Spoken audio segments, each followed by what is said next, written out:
I never thought I'd be the kind of person to offer my apartment to my sister. Yet, here I was, watching Michaela bounce around my pristine living room like an overexcited puppy, touching everything in sight. My name is Tabitha, and I've spent most of my life being the responsible one, the careful one, the one who gets overlooked. Oh my God, Tab, this view is incredible! Michaela pressed her hands against my floor-to-ceiling windows, leaving smudges I'd have to clean later. I can't believe you've been holding out on me all this time. I forced a smile, clutching my carry-on handle tighter. It's just for a week while I'm at the conference. Please try to keep everything in order. Yeah, I know. Don't worry so much. She flopped onto my white leather sofa, already pulling out her phone. You're such a control freak sometimes. My best friend Zariah's warning from lunch echoed in my head. Girl, giving Michaela an inch is like giving a vampire an invitation. She'll drain you dry. But Michaela had seemed so desperate when she called, crying about losing her influencer contracts and needing a place to stay. Just a week, she'd promised, just until she could figure things out. The spare key is on the counter, I said, checking my watch. I've written down all the building protocols, garbage disposal rules, and... Tabitha. Michaela rolled her eyes. I'm 26, not 6. I think I can handle staying in an apartment for a few days without burning it down. My phone buzzed. My Uber had arrived. As I headed for the door, Michaela jumped up to hug me, her expensive perfume overwhelming my senses. You're the best sister ever, she whispered. I know we've had our differences, but I really appreciate this. Something in her tone made my stomach twist, but I pushed the feeling aside. This was progress, right? Maybe we were finally moving past our childhood competition, the constant comparisons, the way our mother always... No, I wasn't going there. Not now. Just remember, I said, pulling away. I'll be back next Friday, and please don't... Go through your stuff or rearrange anything, she finished, grinning. I promise to be a perfect houseguest. The Uber honked outside. I grabbed my luggage and hurried out, trying to ignore the nagging feeling that I was making a mistake. 3 days into the conference, my phone lit up with a voicemail from my mother. Tabitha, darling. Her voice dripped with artificial sweetness. I just wanted to say how wonderful it is that you're helping your sister get back on her feet. Michaela's been showing me around your apartment. It's a bit sterile for my taste, but she has such wonderful ideas for brightening it up. Call me when you can.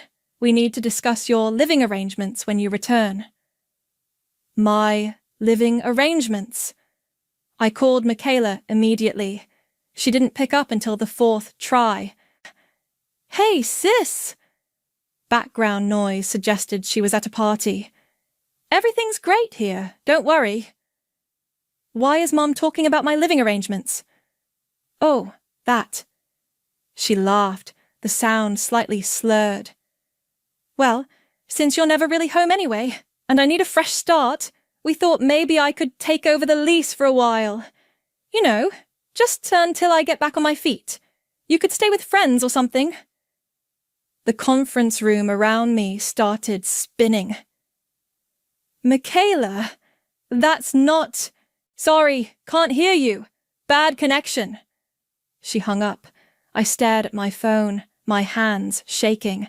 This was classic Michaela, taking an inch and claiming a mile. But surely she wouldn't actually... My phone buzzed again. A text from Flynn, my building security manager. Miss Harrison, there's been unusual activity in the lobby. Multiple furniture deliveries for your unit. Should I allow them up? Before I could respond, another message appeared, this time from my father. Your mother says you're finally doing the right thing for your sister. Proud of you for putting family first." I sat down hard in my chair, my presentation notes scattered across the table forgotten. The familiar feeling of being steamrolled by my family crashed over me, but this time, something else rose with it. Something hot and sharp and dangerous, because what my family didn't know, what no one except Zariah and Flynn knew, was that I didn't just rent that apartment, I owned the entire building, and I was done being the good sister who gave everything away. The elevator doors opened to chaos. My pristine hallway was littered with cardboard boxes, and the door to my apartment stood wide open. Music blasted from inside. Some pop song Michaela probably called her anthem. I stepped over a box labeled Tab's Old Stuff and froze in the doorway. My carefully curated living room had been transformed into something out of a teenage influencer's Pinterest board. Hot pink throw pillows covered my leather sofa. Fairy lights draped every wall. And there, in the center of it all, stood my mother, directing two moving men who were carrying out my antique coffee table. "Oh!" She spotted me, her perfectly lined lips forming an O of mock surprise. "Tabitha, darling, we weren't expecting you until Friday." "I caught an early flight." My voice sounded distant, even to myself. "What are you doing with my furniture?" "Now, don't get upset." She approached with that patronizing smile I knew too well. "Michaela needs a fresh start, and your minimalist aesthetic wasn't really serving anyone. We're just making some necessary improvements." Necessary improvements? I watched as the movers disappeared down the hallway with my table. "That's a family heirloom from grandmother." "Which is exactly why it should go to someone who will appreciate it properly." Michaela appeared from my bedroom, wearing one of my designer blazers. "I mean, you barely spend time here anyway, right? Always at work, work, work." "Take off my clothes." My hands clenched into fists. "And get out of my apartment. Tabitha!" My mother's voice sharpened. "Don't be selfish. Your sister needs—" "My sister needs to leave. Now." "Actually," my father emerged from the kitchen, coffee mug in hand like he owned the place. "We've been talking about this as a family. You're always saying you want to focus on your career. This is the perfect opportunity. Michaela can take over your lease, and you can find a nice little studio closer to your office." I stared at him. "You've been talking about this as a family? Without me?" "Oh, honey." My mother patted my arm. "You're always so busy. We didn't want to bother you with the details." "Details?" I jerked away from her touch. "You mean the details of stealing my home?" "Nobody's stealing anything." Michaela rolled her eyes, already scrolling through her phone. "God, you're so dramatic. I need this place for my comeback. My followers are expecting a glow-up reveal next week." "Your followers?" The laugh that escaped me didn't sound entirely sane. "This is my apartment." "Was your apartment," my mother corrected. "Michaela's already spoken to the building management about transferring the lease. They were very understanding about her situation." "Were they?" I pulled out my phone, my fingers trembling as I opened my messages. "Flynn, please come to Unit 1205. Now." "Who's Flynn?" Michaela frowned. "The building's security manager." I met her eyes. "Who works for me?" "Works for you?" My father lowered his coffee mug. "What are you talking about?" Heavy footsteps approached in the hallway. Flynn appeared in the doorway, his imposing frame filling the space. "Everything all right, Miss Harrison?" "No," I said quietly. "These people are trespassing. Please escort them out. Now wait just a minute. My mother's voice rose. We are your family. You can't— Miss Harrison, Flynn interrupted. Would you like me to call the police? Miss Harrison? Michaela's smirk finally faltered. Why is he calling you that? I walked to my desk and pulled out a folder I'd never thought I'd need to show them. Because I own this building, the whole building, have owned it for 3 years. The silence that followed was deafening. My mother's face went pale.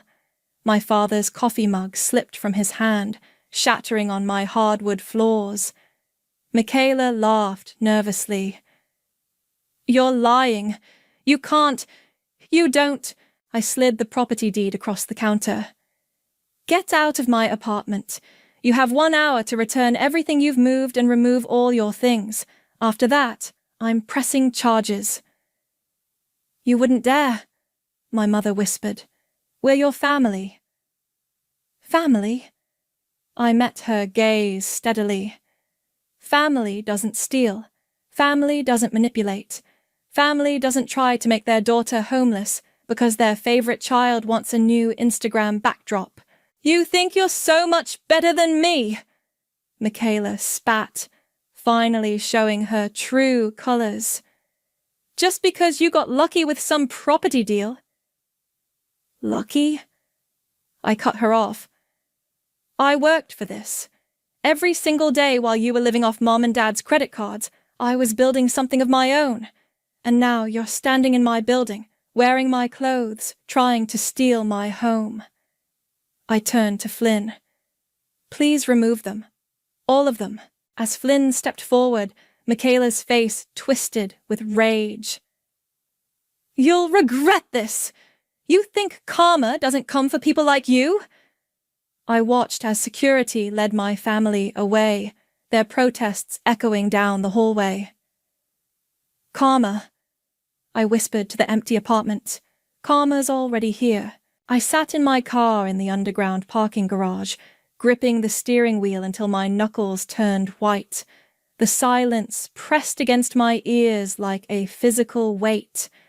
Upstairs, Flynn was supervising as my family gathered their things, but I couldn't watch anymore. Couldn't breathe up there. My phone buzzed. Zariah. Tell me you didn't actually let her stay in your apartment, she said, without preamble. I laughed, the sound catching in my throat. You were right. God, you were so right. What happened? Do I need to come over? Do we need wine? They tried to take everything. My voice cracked.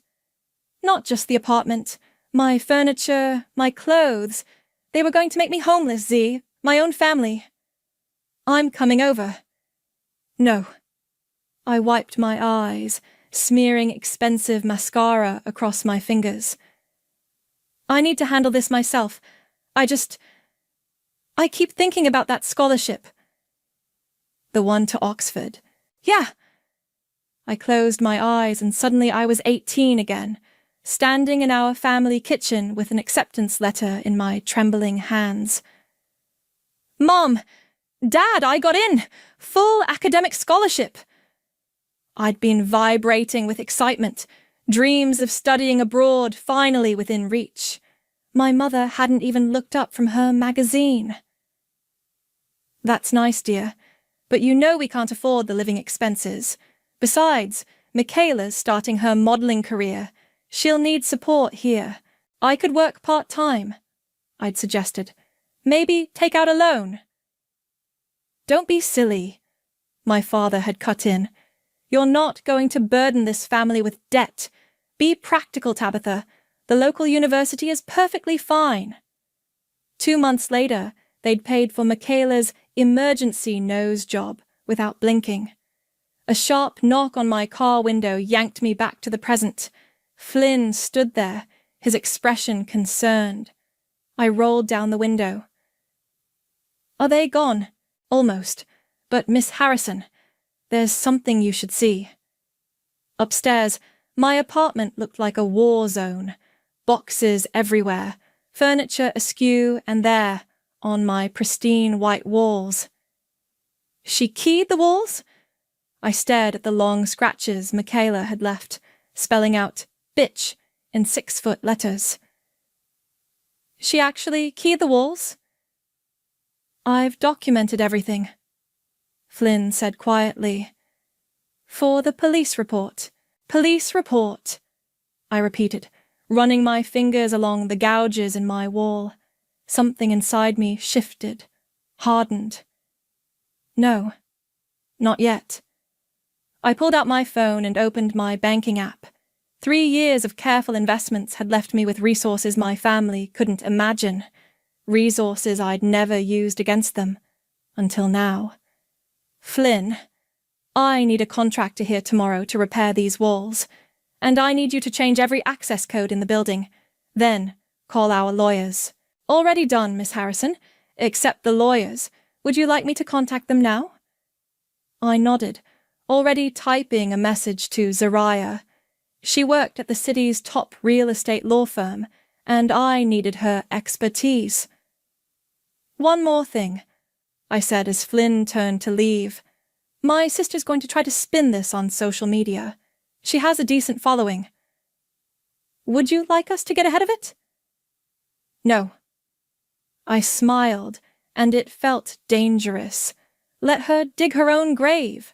My phone buzzed with a text from Archer, my co-worker. Saw your sister's Instagram story. You okay? I clicked the link he'd sent. There was Michaela, tears streaming perfectly down her face, telling her followers how her mentally unstable sister had thrown her out on the streets. The comments were already flooding in. Poor baby. How could anyone do that to family? What a toxic sister! I should have felt angry. Instead, I felt calm, clearer than I had in years. I opened my laptop and logged into my building's management system. With a few clicks, I disabled Michaela's temporary access card. Then, I sent an email to all residents, warning them about a potential security breach and unauthorized social media posts about the building. My phone rang again. Zariah. I just saw her post, she said. Want me to destroy her? Not yet. I watched through my window as my family loaded the last of their things into their cars. Michaela was still filming, playing up her victim role. Let's see how deep she wants to dig this hole. You know they're going to escalate. I know. I touched the scratches on my wall again. But this time, I'm ready. This time I'm not the one who's going to end up bleeding. As their cars pulled away, I saw Michaela look up at my window. Even from 15 floors up, I could see her mouth the words, "This isn't over." No, I whispered, watching them disappear into traffic. It's just beginning. The next morning, I woke to 37 missed calls and a crowd in my lobby. Michaela had rallied her followers, about 24 young influencers with phones raised, live streaming what they probably thought was justice in action. Miss Harrison! Flynn's voice crackled through my intercom. Your family is attempting to force entry. Should I call the police? I watched through my security feed as my mother worked the crowd, dabbing at her eyes with a monogrammed handkerchief. Michaela stood front and center, still wearing my blazer, performing for her audience. Not yet, I replied, straightening my spine. I'm coming down. The elevator ride felt like descending into battle. When the doors opened, the phones all swiveled toward me, and the live stream comments exploded. There she is! Michaela's voice carried across the lobby. The sister who would rather see her family homeless than share her privilege. I walked calmly to the front desk, heels clicking on marble. You're trespassing. Again. It's a public lobby, my father argued, but I could see uncertainty in his eyes. Actually, I kept my voice level. It's private property. My private property. Stop lying. Michaela's voice cracked dramatically. You're just a tenant. I spoke to management yesterday. You spoke to my employee, I corrected, who reported directly to me. A murmur went through the crowd. Some phones lowered slightly. She's delusional, my mother announced to her captive audience. She's always been jealous of Michaela's success, always trying to compete. Success? I couldn't help but laugh. Let's talk about success, Mom. Let's talk about how I bought this building 3 years ago while Michaela was still maxing out your credit cards. Prove it, Michaela challenged, but I saw fear flicker across her face. I nodded to Flynn, who projected the building's ownership documents onto the lobby's display screen. There it was, in black and white. My name, my company, my signature. The crowd's murmur grew louder. Phones started turning away from me and toward Michaela.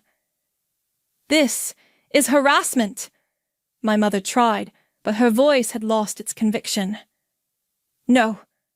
I stepped closer. Harassment is keying walls.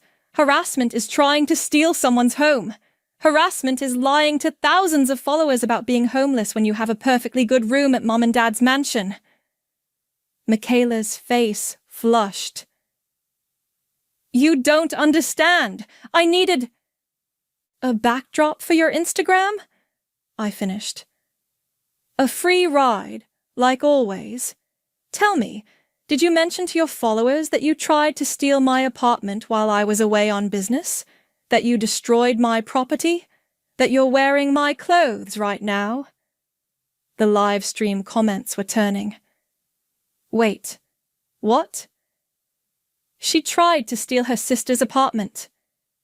Is that true about the walls? Flynn, I called, without taking my eyes off my sister. Please show them the security footage from yesterday. The lobby screen switched to crystal clear video of Michaela keying my walls, laughing as she did it. The crowd gasped. That's not... I didn't... Michaela's carefully constructed facade cracked.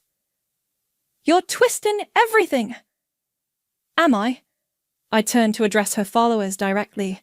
Everything I'm saying is documented. Everything she's saying is a performance. You decide who's twisting things. This isn't about social media, my father burst out. This is about family. Finally, I said quietly. Something we agree on.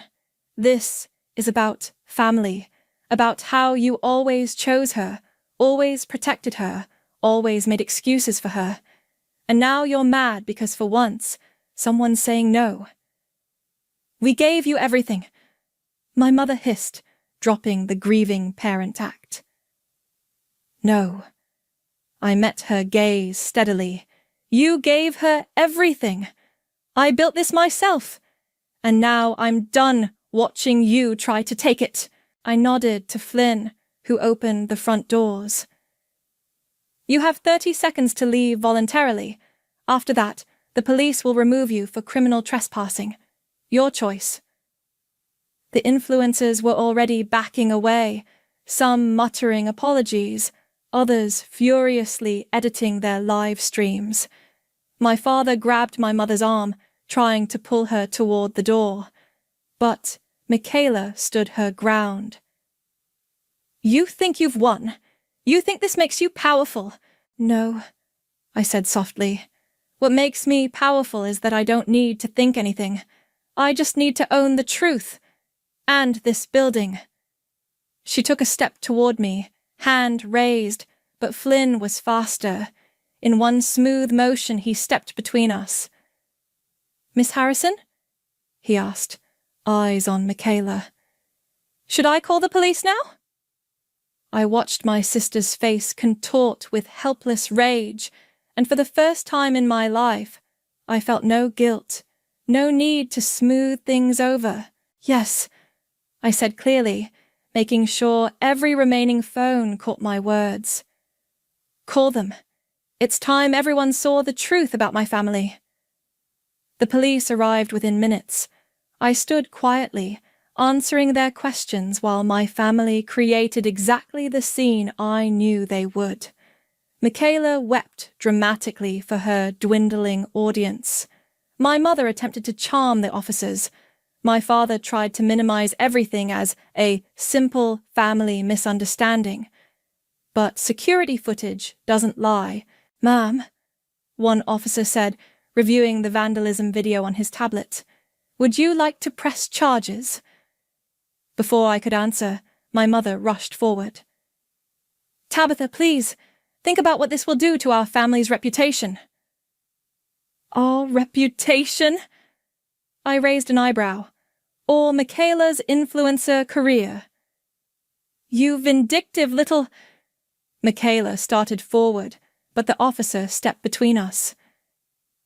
"Miss, that's enough," he warned. "You're already facing potential charges. Don't make it worse." Zariah chose that moment to stride through the lobby doors, briefcase in hand. "Sorry I'm late. Traffic was horrible." She surveyed the scene with practiced eyes. "I see the circus is still in town." "Who are you?" my mother demanded.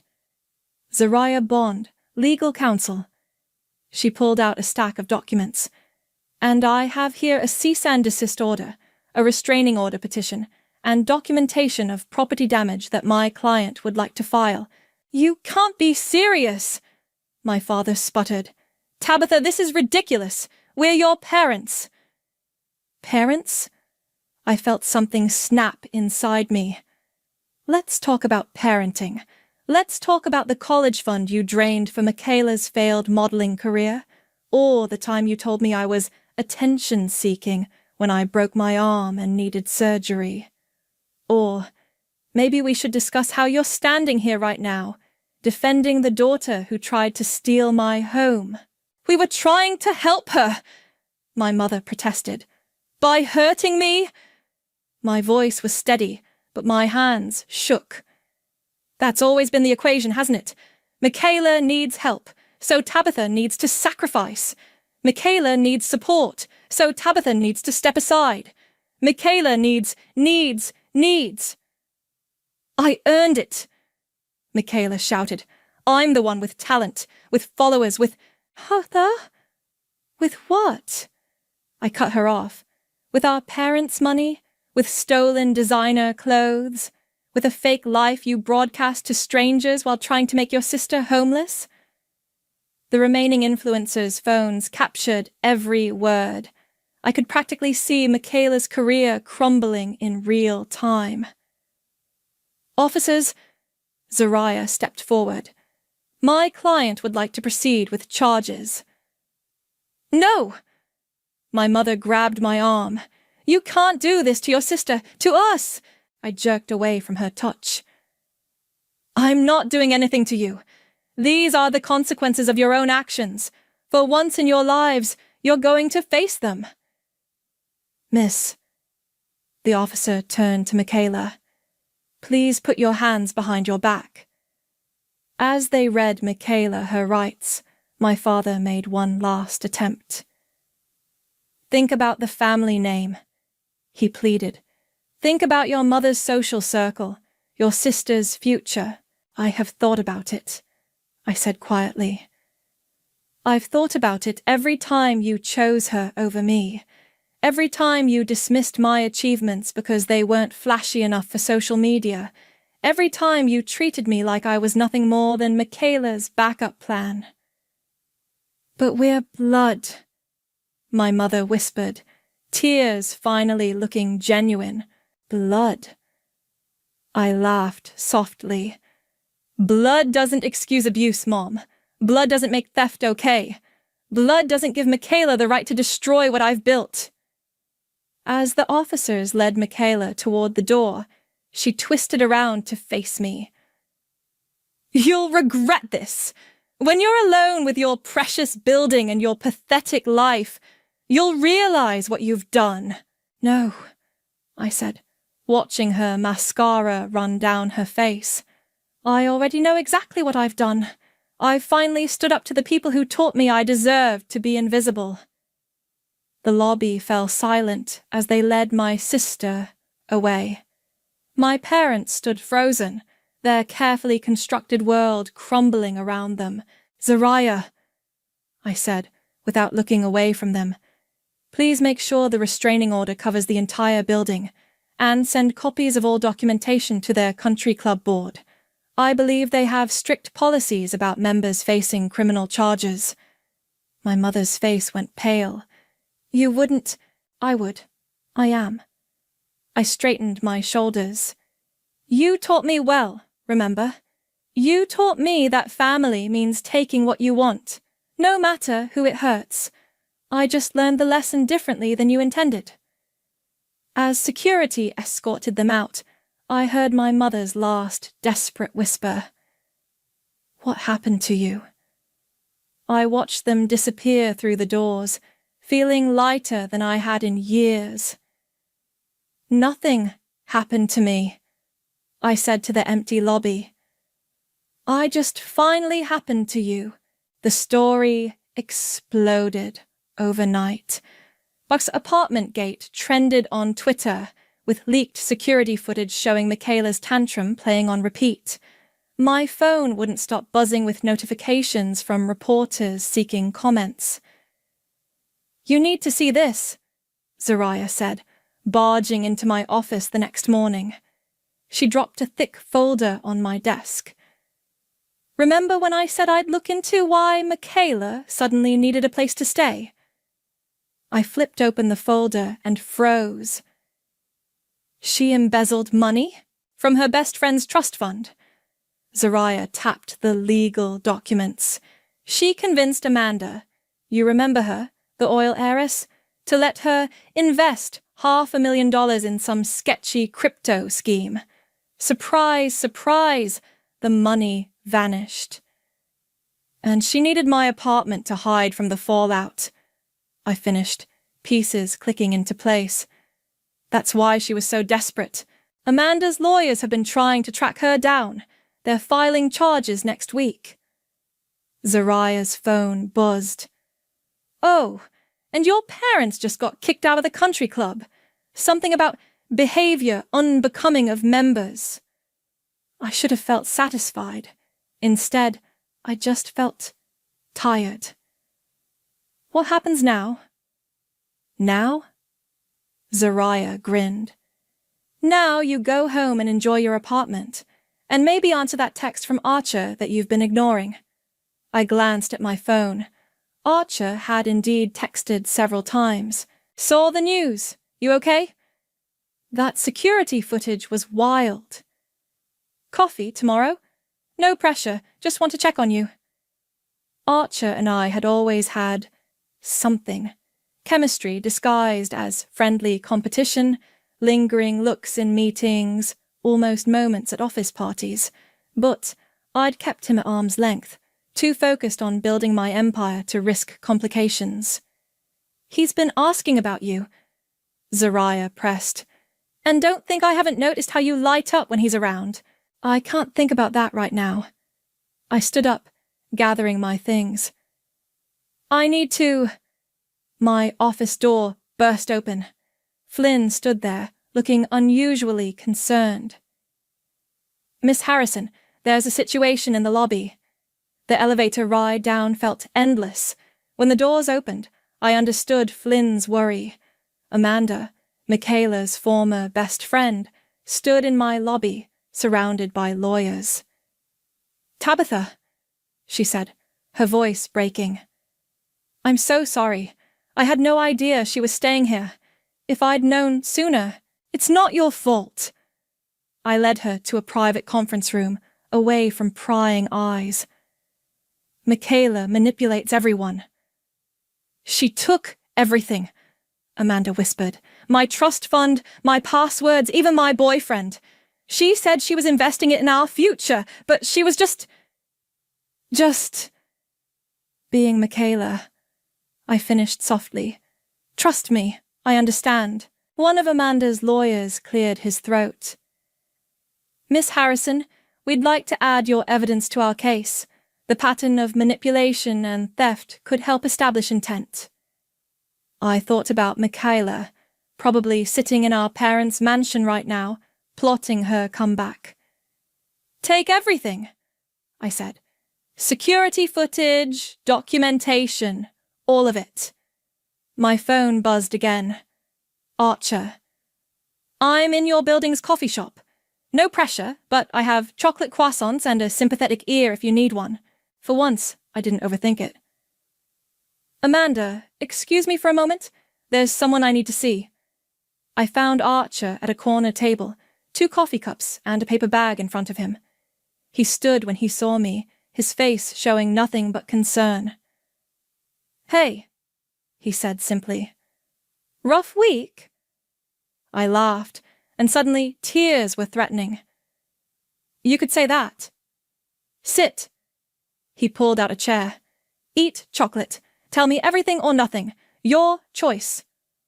Why are you here? I asked instead. Because I've watched you work miracles for 3 years while asking for nothing in return. Because you're brilliant and fierce and deserve someone in your corner who isn't paid to be there. He pushed a coffee toward me. And because I've wanted to have coffee with you since that conference in Seattle, but you always had walls up. I still have walls up. Good. He smiled. They've protected you this far, but maybe they can have a door, one that opens occasionally, for chocolate croissants and conversation. My phone buzzed again, another reporter wanting comments about Michaela. I turned it face down. You know what? I took the coffee he offered. I think I'm done letting my sister dictate my life choices, even the good ones I've been avoiding. Good choices like coffee with handsome co-workers? Don't push it, I said, but I was smiling. For the first time in weeks, I was really smiling. Sometimes karma doesn't just come for the villains in your story. Sometimes it brings unexpected gifts for the heroes, too. 3 weeks later, I stood in front of a mirror, adjusting my dress for the annual Business Leadership Gala.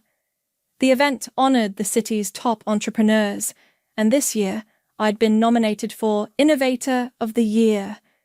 The irony wasn't lost on me. My family had finally made me visible, just not in the way they'd intended. You look amazing, Archer said from the doorway of my newly renovated apartment. He'd been a constant presence these past weeks, bringing coffee during contractor visits and making me laugh when things got overwhelming. Ready? He asked, offering his arm. The gala venue glittered with city lights and success stories. As we walked in, I caught snippets of conversations about my family's scandal, Michaela's criminal charges, my parents' social exile, Amanda's lawsuit making headlines. Tabitha! Speaking of Amanda, she waved us over to her table. You have to see this. She held up her phone, showing a live stream from outside. There, looking considerably less polished than her Instagram persona, stood my sister. Should I call security? Archer tensed beside me. Wait, I said, watching the screen. Michaela's designer clothes were gone, replaced by department store basics. Her perfect makeup couldn't hide the dark circles under her eyes. She paced the sidewalk, talking to her phone. I just need to talk to my sister, she was saying. I know I messed up. I know I hurt people. But Tabitha, if you're watching this, please. 5 minutes. Amanda scoffed. After everything she did? I stood up. I'll handle this. Want backup? Archer asked quietly. No. I squeezed his hand. This is something I need to do alone. Outside, the night air was crisp with early autumn. Michaela's head snapped up when she heard my heels on concrete. Tab, she breathed. You came. You have 4 minutes, I said, checking my watch. Make them count. I'm sorry. The words tumbled out. I'm sorry for the apartment, for the walls, for everything with Amanda.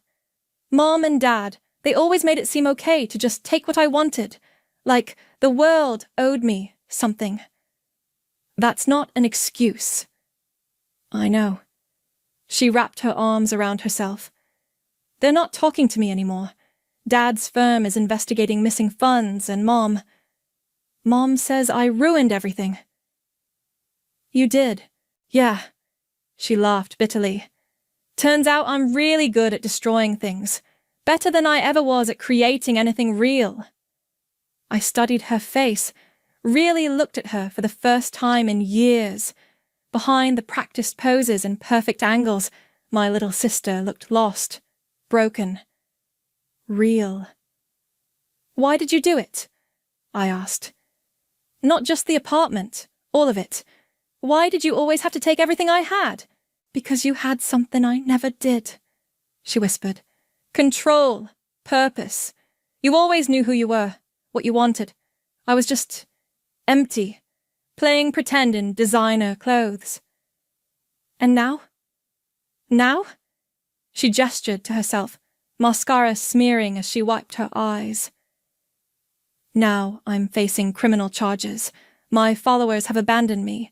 My best friend hates me. My parents won't return my calls. I have nothing left to pretend with. Good, I said quietly. Her head snapped up. Good, yes, because maybe now you can finally build something real, something that's actually yours. I wouldn't even know where to start. Start by taking responsibility. Pay back what you stole. Face the consequences. Stop performing for social media and figure out who you are without an audience. She was quiet for a long moment. Will you ever forgive me? I don't know, I answered honestly. But I do know this.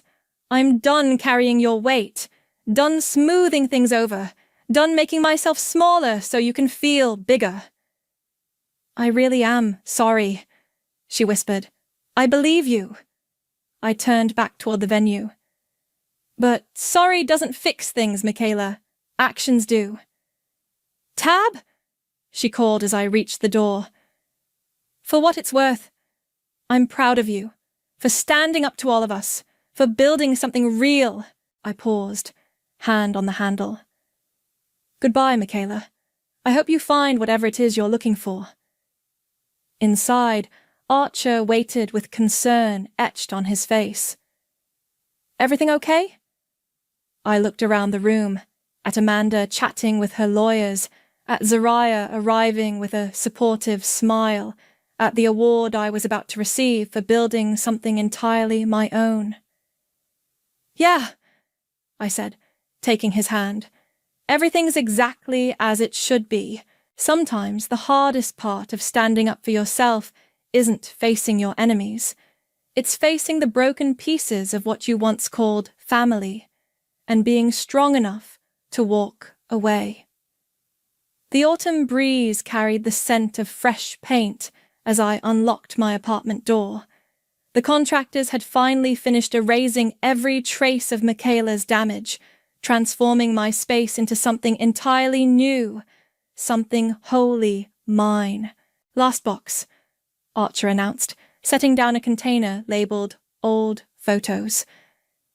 Though I still think you should let me help you sort through these. Actually, I said, surprising myself, maybe you should.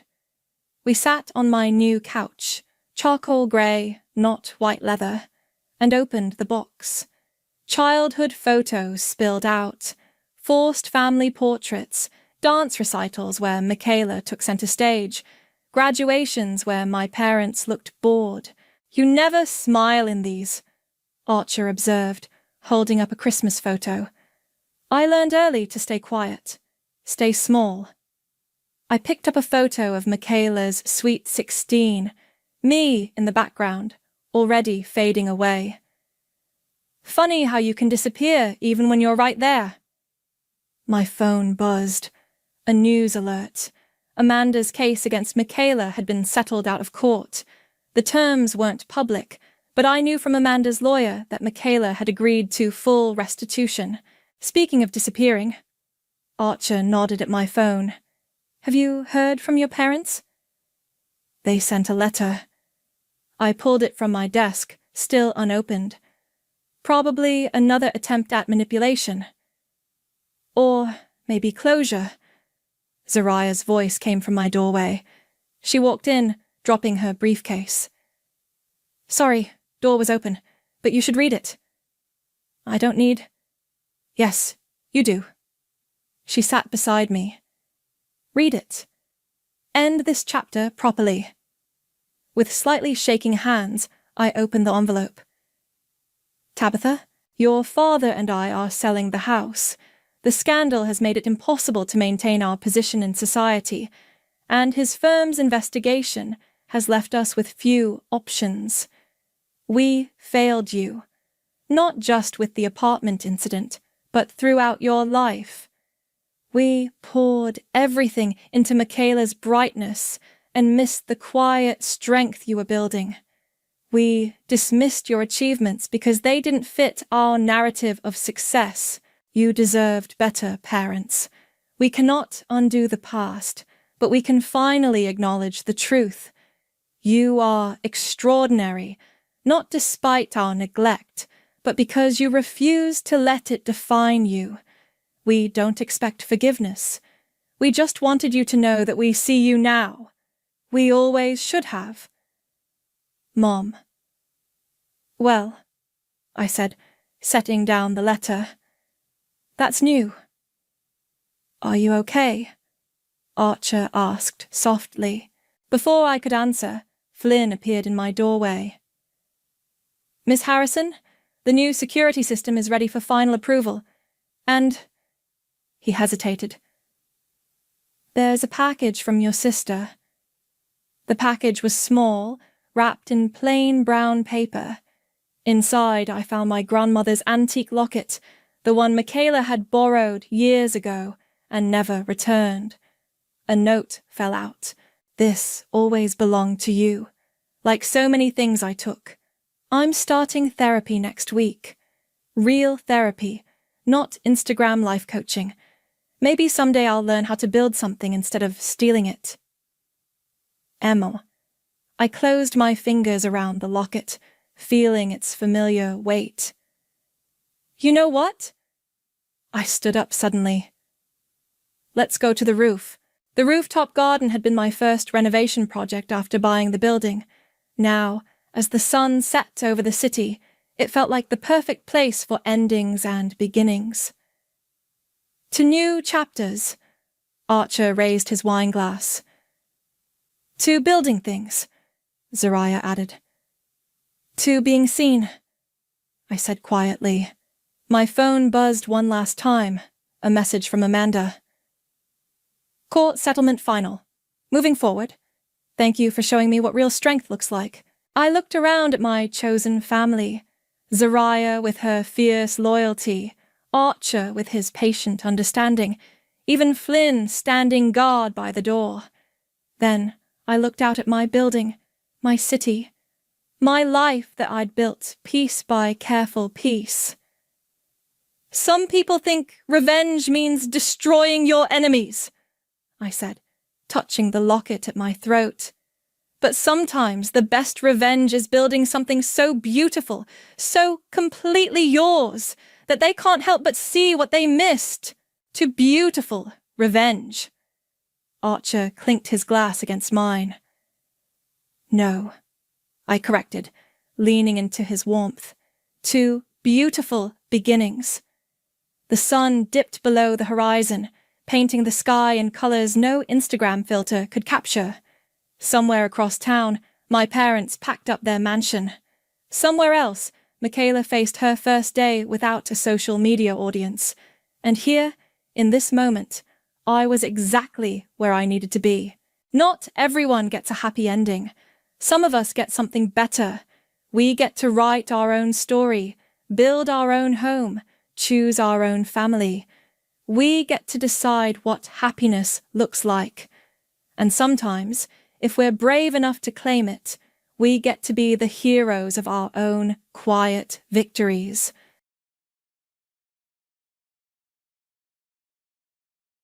Hello, everyone. I'm Marilyn, and I want to share a cautionary note with you all. My story involves some deeply challenging experiences with abuse. While I'll keep the details brief, I feel it's important to highlight certain events to shed light on the difficulties I faced with someone who was supposed to be family.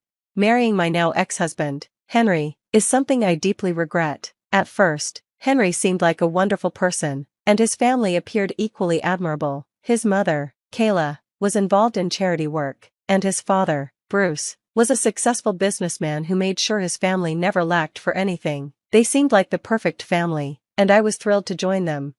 But after marrying Henry, things took a darker turn, primarily due to Kayla's behavior toward me. Her treatment started with small, petty actions, like hiding my glasses, phone, and purse, leaving me distressed as I searched for them while she watched, amused. As time went on, the acts grew more malicious. She would ask me to handle scalding hot pots, deliberately causing me pain. One instance stands out. She added fish sauce to a dish knowing I was allergic, causing a severe reaction that made me miss an important event. She would demand hours of cooking from me only to throw the food away afterward, denying any involvement or claiming these actions were accidental. The cruelty escalated further when, at a family gathering, she intentionally caused me to slip, trying to embarrass me in front of everyone. After enduring this for months, I finally confronted Kayla and asked for my husband's support. I demanded to know why she was targeting me, expressing how utterly exhausted I was by her behavior. Her response was pure denial and deflection. She accused me of being overly dramatic, insinuating that my complaints stemmed from jealousy, an accusation that was both baseless and deeply hurtful. Despite Kayla's outward image as a charitable, respected community member, her actions behind closed doors painted a very different picture, one that was difficult to reconcile with the image others had of her. What was even more shocking was the indifference Henry showed toward the abuse I was enduring from his mother. It became clear that Kayla was manipulative, expertly hiding her malicious actions behind a facade of innocence. And despite knowing exactly what was going on, like her dangerous tampering with my food and the deliberate misplacement of my belongings, Henry shockingly sided with her. When I confronted him, urging him to acknowledge his mother's abuse, he dismissed it outright. "You're being ridiculous, Marilyn. My mom would never do that. It's all in your head," he said. His response left me stunned. He echoed Kayla's claims that my worries were simply a result of jealousy and paranoia, completely ignoring the evidence of her malice. His denial of the truth was bewildering, especially from someone who had once shown me love and care. It felt as if I had been struck by lightning, blindsided by his complete disregard for my well-being. That's when Kayla intervened, threatening to kick me out of their home and telling me I was unworthy of their family. She even suggested that Henry could leave with me, hinting at the potential loss of his inheritance if he took my side. Henry's response crushed me. He sided with his mother, reassuring her of his loyalty and promising to correct my behavior. His readiness to dismiss me to preserve his standing in the family exposed a painful truth. Henry's loyalty was not to me, but to his future wealth. We had been living under his parents' roof, their insistence on it, with Henry working for his father's company. While he had some assets, he owned no property of his own and was heavily reliant on his parents for financial security. His sights were set on his father's wealth, and he wasn't about to jeopardize his inheritance by supporting me against his mother. This realization made it clear how deep Henry's greed ran, and how far he was willing to go to protect his interests, no matter the cost to our marriage or my well-being. Bruce, my father-in-law, was often away on business and remained oblivious to the turmoil brewing within the home. I never imagined that Henry, my husband, would choose not to stand up for me. His response to my plea for support was nothing short of shocking. "Marilyn, what's wrong with you? Do you want to risk our place in this family?" he asked dismissively after I shared the details of the abuse I had suffered at the hands of his mother. Feeling disheartened, I shot back, asking, what kind of partner would prioritize his future security over the well-being of his spouse? His defense was equally disheartening. He argued that it was unreasonable for me to expect him to confront his mother, suggesting that doing so could jeopardize his inheritance. I pressed further. "Is your inheritance more important than our marriage?" I suggested that we could start fresh, away from his family's influence, even if it meant living more modestly. but he dismissed the idea immediately, insisting that we could never afford such independence and demanding that I simply endure his mother's treatment without complaint. In that moment, the truth hit me hard. Henry had chosen his path, and it was not the one I had envisioned for us. He was not the partner I believed him to be. Feeling isolated and unsupported, I made a decision. I would not let Kayla's manipulations defeat me. Instead of fleeing, I would expose her for who she truly was. My plan was daring, yet straightforward. I discreetly gathered footage from the house's security cameras, documenting Kayla's abusive actions. I carefully compiled the evidence into a video, setting it aside for the right moment. Kayla's upcoming birthday party, which would be attended by family and guests, including Bruce, her husband. When the day of the celebration arrived, Kayla was the picture of grace and warmth, especially in front of others. Her behavior toward me was surprisingly pleasant, likely because of the company. It was the perfect opportunity to reveal her true nature. My resolve was firm. It was time to expose Kayla's cruelty without making a scene. I played along during the festivities, biding my time. When the birthday cake had been served and the moment felt right, I stood up and addressed the gathering. "Thank you all for joining us to honor Kayla on her special day," I began, my voice steady. "Many of you are familiar with her reputation as a kind and generous individual. Today, I prepared something to showcase just how remarkable my mother-in-law truly is." I gestured toward a screen set up for the occasion. Instead of merely talking about her deeds, I've compiled a video to give you all a closer look. Please enjoy. As the video played, it revealed the truth of Kayla's actions, and the facade she had so skillfully maintained began to crumble before everyone's eyes. I was ready for whatever came next, knowing that I had friends who would stand by me at a moment's notice. After years of enduring mistreatment, my resolve had solidified. I was determined to stand my ground and expose Kayla's duplicity for everyone to see. My concern for what my husband or his mother thought of me had vanished. I was beyond caring. The reaction to the video was immediate and intense. The guests were visibly stunned, while Kayla and Henry were left speechless, caught off guard by the revelation. Bruce, who had been distant due to his business commitments, was understandably shocked by what he saw. When the video ended, it was Bruce who broke the silence, demanding an explanation from Kayla. Kayla, desperate to protect herself, tried to dismiss the footage as manipulated. She insisted she was innocent, accusing me of malice. Her attempt to deflect blame only fueled my determination. The audacity of her claims, suggesting that an entire year of abuse was a product of my imagination, was staggering. I watched, wondering if anyone could still be fooled by her lies after witnessing such clear evidence of her actions. Calmly, I addressed Kayla's attempts to discredit me. "So, you're accusing me of tarnishing your reputation? How about we involve the police and see if they think these videos are fake?" I suggested, keeping my tone steady. Kayla scoffed at the idea, dismissing the police as a waste of time and insisting that the footage was nothing but lies on my part. But the mention of law enforcement clearly rattled her. She hadn't expected me to make such a bold move. This was a step too far for her, and her panic was evident. The revelation of her actions had already caused ripples among her family, but to my surprise, some of Kayla's colleagues from the charitable foundation where she worked were also present. They looked shocked, likely messaging their superiors about what was unfolding before them. In a desperate attempt to salvage her image, Kayla tried to play the victim to Bruce. She lamented how I was supposedly plotting to have her arrested, claiming I was the one causing trouble. She hoped Henry would back her up. Henry's feeble defense only made things worse. "It's not what it seems, Dad. Marilyn's overreacting. Mom's been nothing but kind," he stammered, trying to defend the indefensible.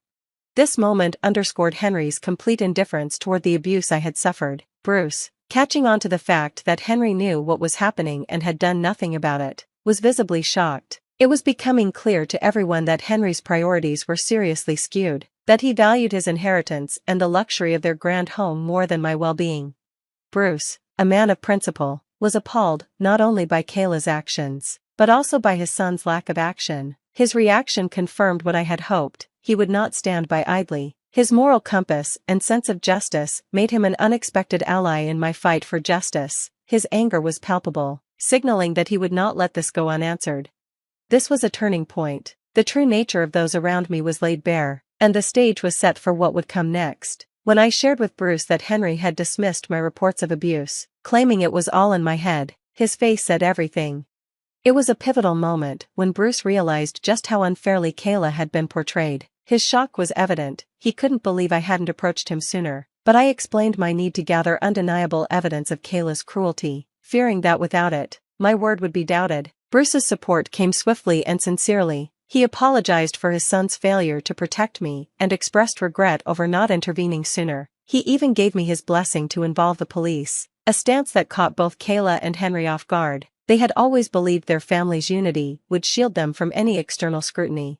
Kayla's desperate plea to Bruce, attempting to paint herself as the victim of an unfair accusation, fell on deaf ears. Bruce's patience had worn thin. He condemned both Kayla and Henry's actions, declaring his intention to divorce Kayla and disown Henry. The stunned silence in the room spoke volumes. Kayla and Henry, who had long manipulated situations for their own benefit, found themselves on the receiving end of a firm, unwavering decision. Bruce's declaration of independence from them was met with approval from the guests, signaling a clear break from the past.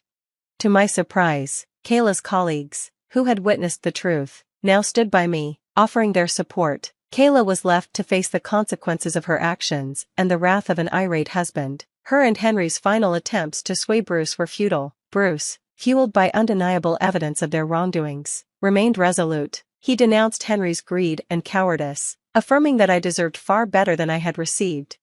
In a dramatic turn, Bruce prioritized integrity over familial ties, proposing to sever all legal and financial connections with Henry and Kayla. Despite their protests and disbelief, Bruce stood his ground. His stance marked a significant departure from the past, signaling a new chapter of accountability and justice, and paving the way for healing.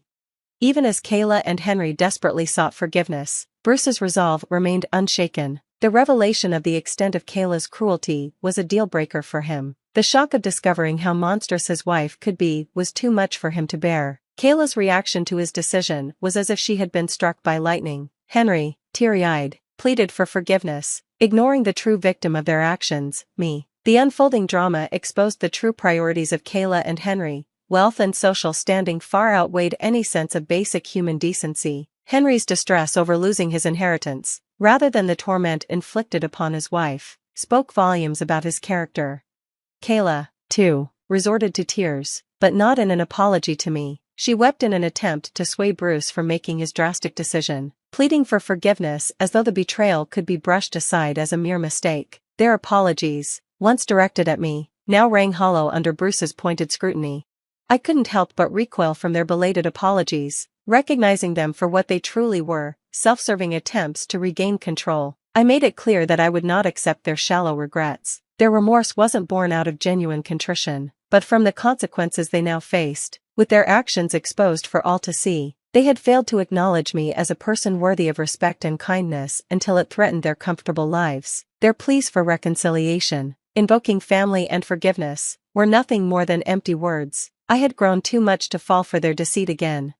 Their attempts to make amends were too little, too late. I stood firm in my resolve to break free from their toxic influence, knowing I deserved far better than the treatment they had subjected me to. As Kayla and Henry pleaded for forgiveness, calling for a return to our so-called perfect family, I couldn't help but laugh. The irony was striking. In what universe does a perfect family include abuse and neglect of one of its own? Their apologies, self-serving and hollow, felt more like bad jokes. Empowered by the truth of their actions, I faced them with a dismissive smile. You think I'd ever see you as family after everything? You're mistaken. You're just parasites, scared for your future. Well, here's the truth. I don't forgive you. You're nothing to me. And Henry, don't bother with the husband card. I'm divorcing you. That's non-negotiable. Henry's pitiful attempts to justify his actions, claiming it was all in the name of protecting our future, fell on deaf ears. His excuses only underscored his greed and complicity in his mother's cruelty. Bruce, equally disgusted by Henry's behavior, reaffirmed his decision to disown him, declaring that Henry's inheritance was forfeit, regardless of any attempts at reconciliation on my part.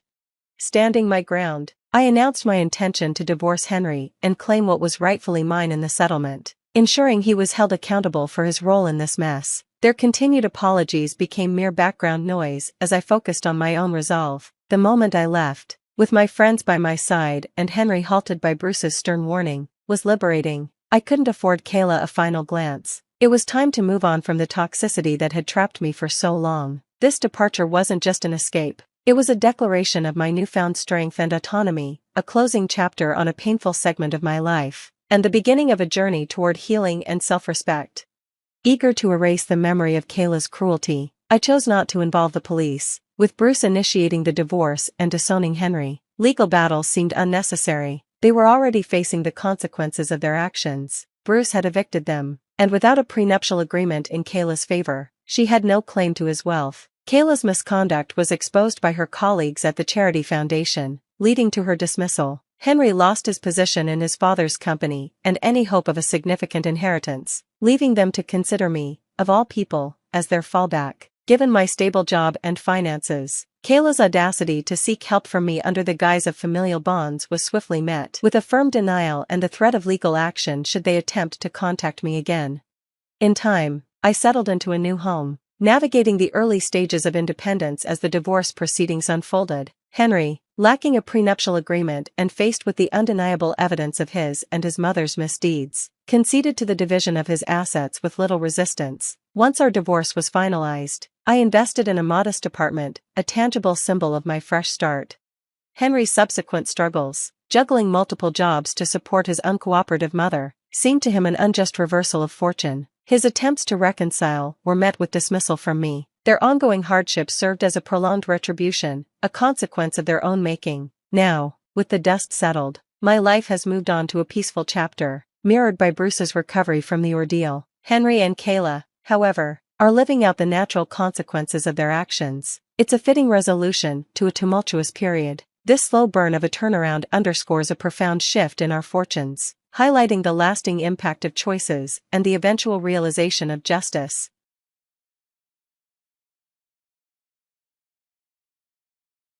Hi everyone, my name is Anna. I'm 30 years old, living in San Antonio, Texas, though I'm planning to relocate soon. Life has been a whirlwind recently, as I've just emerged from a difficult marriage that lasted a year and a half. It was a harrowing experience, and I had to rely on my dad and the police to safely leave. I often wonder if I could have avoided that situation had I been more cautious or wise.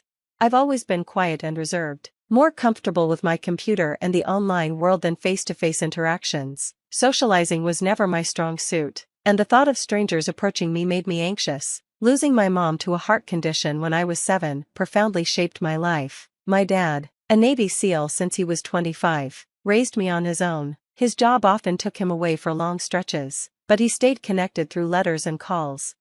After my mom passed, my dad came home to find me inconsolable. I remember how hard he worked to comfort me, promising that everything would be okay now that he was back. Still, I could sense his grief, and it was the first time I saw him overwhelmed. When I had a playground accident a few months later, he took a short break from work to stay with me. During that time, he left me in the care of my grandmother, asking her to teach me how to bake and cook my favorite treats. I promised to learn, clinging to the thought of showing my dad what I'd made when he returned. He reassured me before leaving again, saying, "I'll be back in about 7 months. Honey, take care of yourself." True to his word, he sent me gifts and souvenirs from his travels, each one a little story that kept him close despite the distance. Most of my childhood was spent indoors with my grandmother. I preferred the quiet over playing with other children and found solace in my own company. When my dad decided it was time for me to move back to our family home, I struggled with the change. College felt burdensome, and social interactions drained me, but online, I thrived. The digital world became my sanctuary, where I could explore endless stories and connect with people on my terms. In this vast virtual space, I met Brian, a streamer. Our friendship started with text chats and eventually moved to video calls. Though we both chose to stay anonymous, I wore a Batman mask while he opted for a scarf and beanie. "Hi, Anna, it's great to finally see you," he greeted, his tone warm and friendly. "Hello, Brian, nice to meet you, virtually, I replied, my nerves evident. "Likewise. So, how are you doing today? Talk to many people?" he asked with a light chuckle. "I'm okay, just a bit nervous, to be honest," I admitted. "That's completely normal, don't worry, I don't bite. Honestly, I'm probably just as awkward as you are," he reassured me with a grin, easing the tension. Our conversation flowed naturally after that, our shared awkwardness making it easier to open up. "Tell me more about yourself, Brian. How did you find yourself in this online world?" I asked, genuinely curious. And so began a connection built on shared stories and mutual understanding, one small step in navigating the complex journey of human connection. Eager to learn more about the person behind the screen, I leaned into our conversation, finding it marked by mutual understanding and a shared sense of belonging. It was a reminder of the unique connections the digital age makes possible, where even the most reserved individuals can find their place and voice. I've always been fascinated by meeting new people and understanding different viewpoints, I shared, but since I spend so much time at home, the online community has become the perfect avenue to explore those interests. What about you? Well, Brian began, I'm pretty introverted, so face-to-face interactions can be challenging. The online world feels safer, it's easier for me to express myself here. It was comforting to hear his perspective and to realize how meaningful virtual connections could be. The fact that our paths had crossed felt like a small stroke of fate. As we continued talking, exchanging life stories and finding shared interests, I felt myself relaxing. You make this so easy, I admitted, grateful for how naturally the conversation flowed. The feeling's mutual, you're easy to talk to, and I'm glad we met, Brian replied warmly. If you ever want to chat, I'm usually around, probably playing Mario. Oh, do you game?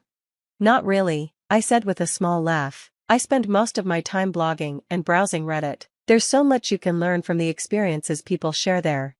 True, he agreed. Sometimes, reading about others' lives makes me realize how ordinary my own feels. Honestly, I trust my online friends more than the ones I know offline. What I love about online interactions is the freedom. There's no obligation. You can engage or step back whenever you need to.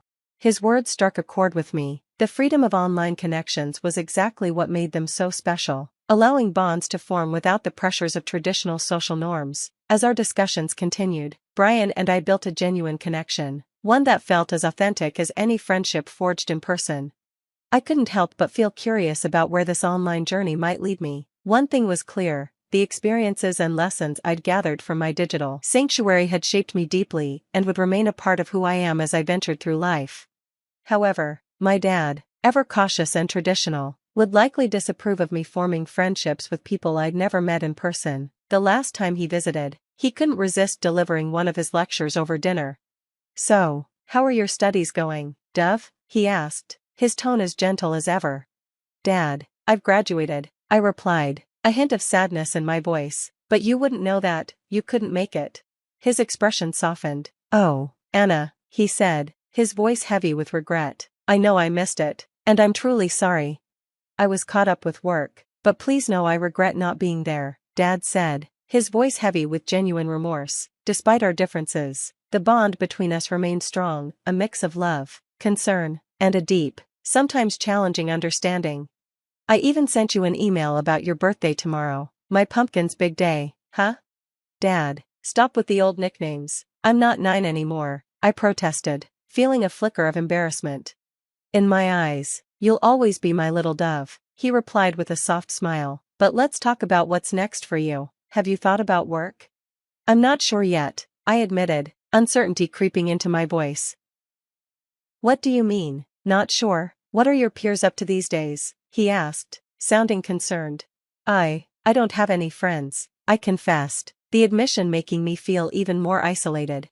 He looked surprised, then sighed. Listen, Anna, I didn't send you to live with your mom's family so you could avoid the world. There's so much out there, so many people to meet. You're missing out by staying in.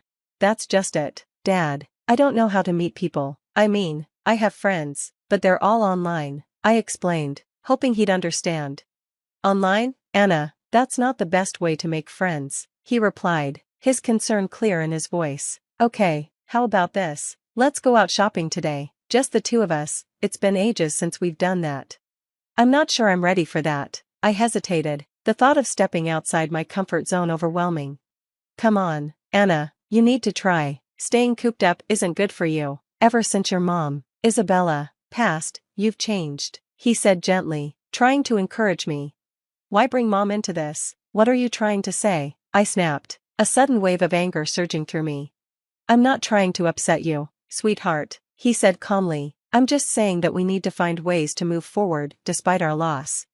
But his words only fueled my frustration. I slammed my hand on the table, stood up, and left my meal unfinished. Anna, don't treat your father like that. I'm just trying to help, he pleaded, but I was too upset to listen. You don't understand me at all, so don't even try, I retorted, my emotions boiling over. Frustrated and needing solace, I turned to my online world, where I could chat with Brian. Brian had always been kind and understanding, offering a safe space to share my thoughts and feelings. His words felt like a balm for the storm of emotion swirling within me.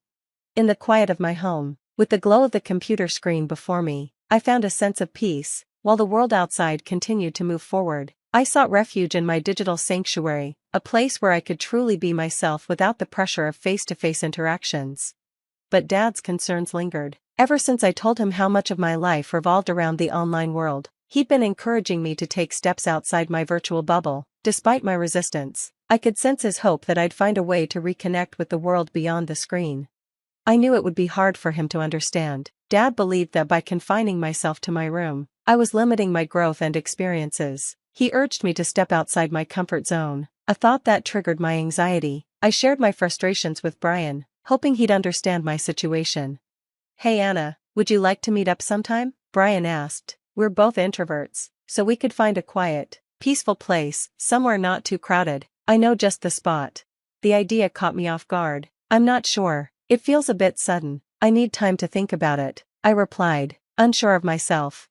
No pressure, take your time, whenever you're ready, just let me know. Here's my address. You're always welcome, Brian said, his words filled with patience and understanding.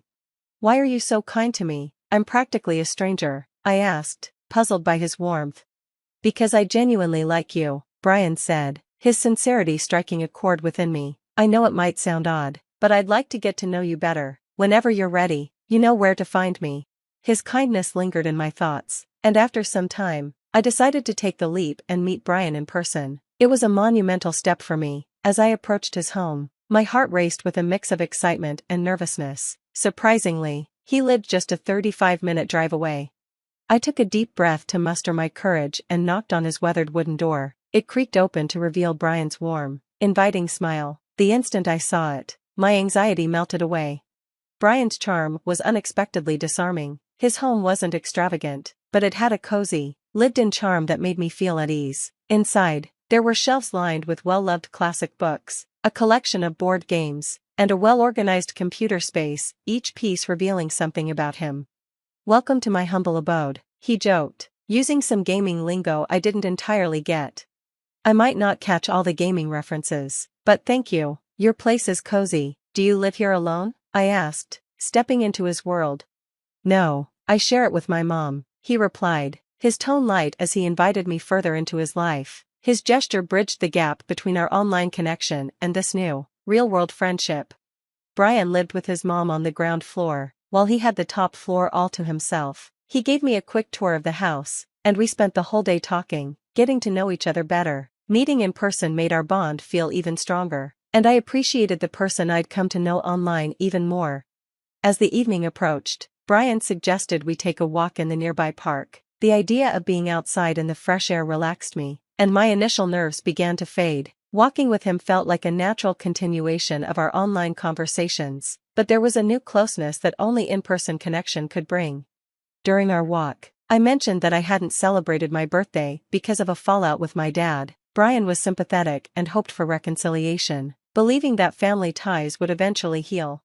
But as Brian and I grew closer, a possessive side of him began to show. He insisted on constant communication, getting upset if I spoke to others. Despite his claims of love and protection, his behavior began to feel more controlling than caring. I couldn't shake the feeling that I was caught in a game, and Brian was pulling the strings. The situation was complicated further by his mother's disapproval of our relationship. It hurt knowing she held negative feelings toward me, even though she'd never met me. Her close bond with Brian, though understandable, made me feel like an outsider.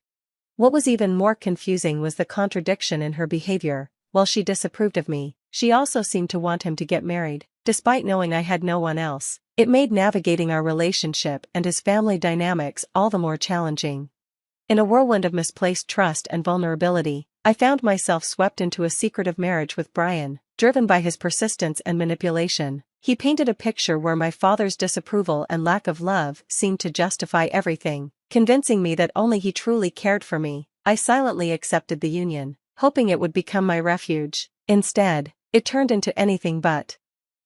As the months went by, a different side of Brian's mother emerged, one that sought to diminish me with her harsh words and actions. At first, I tried to brush off her cruel remarks, thinking they were misunderstandings, and that time would soften her view of me. Unfortunately, her disdain only grew, and she became an incessant source of emotional pain. Whether it was criticizing my cooking, questioning my cleanliness, or belittling my efforts, her goal seemed clear: to make me feel unwelcome and inadequate. Meanwhile, Brian remained detached, lost in his own world, leaving me to endure this torment alone. The isolation deepened my feelings of helplessness, and I started blaming myself. I regretted pushing away my father out of confusion and pride. One particularly difficult day, already weakened by illness, I sought comfort in sleep, only to be cruelly awakened by a splash of cold water. Brian's mother stood over me, her contempt palpable, scolding me for resting instead of doing chores. Then, she slapped me, shocking me into a breaking point. Something inside me snapped. "I'm not doing anything for you or your son anymore. I've had enough," I shouted, my voice trembling with the fury of my refusal to be demeaned any longer. In that moment, I realized I deserved better. It was a step toward reclaiming my sense of self, even amid the wreckage of my decisions. Just as I was about to leave, a sharp pain shot through the back of my head, and everything went black. When I regained consciousness, I was in a dimly lit room, with only a single light bulb hanging above. My head throbbed with pain, and when I tried to stand, my legs gave way, sending me crashing to the floor. Confusion and pain overwhelmed me as I tried to make sense of my surroundings. Faint, muffled sounds reached my ears, and I crawled toward the noise. I reached a metal door with a small window. Using it for support, I managed to pull myself to my feet just as the latch clicked open. To my horror, Brian stood in the doorway, a grin plastered across his face. "Is my wife scared of the dark?" he taunted, clearly enjoying my fear. I pleaded with him, begging to be let out, insisting that this cruel joke had gone too far, but my pleas fell on deaf ears. He coldly informed me that this was my punishment for defying his mother. He claimed he would keep me locked away, cutting me off from the world as retribution. The reality of my situation sank in as he mocked me further, pointing out my isolation and lack of family support. His words deepened my despair, but then I felt my phone in my pocket. It was broken, yes, but not completely dead. The screen faintly glowed, offering me a slim chance to call for help. In that dark, cold basement, fear mixed with a surge of resolve. How had my life spiraled into this nightmare, just for standing up to unjust treatment? But amid the despair, the possibility of contacting my dad sparked a tiny glimmer of hope. Memorizing my dad's number, a lifeline I never expected to need, I dialed it with shaking hands, tears blurring my vision. My voice trembled as I recounted the terrifying ordeal, clinging to the hope that he could rescue me from this nightmare.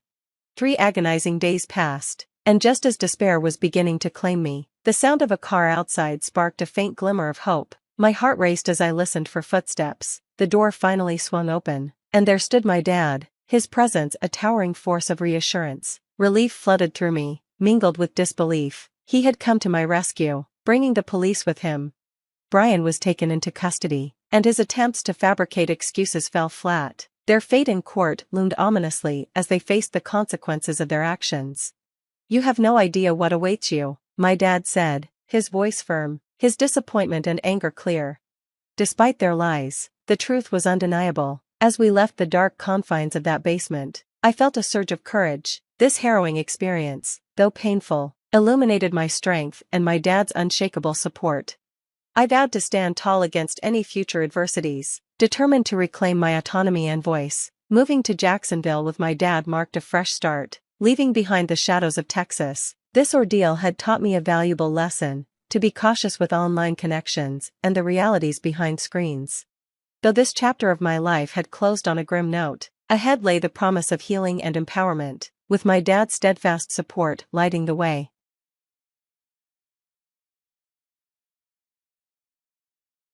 My name is Pamela Ruth, and never in my wildest dreams did I imagine sharing this story.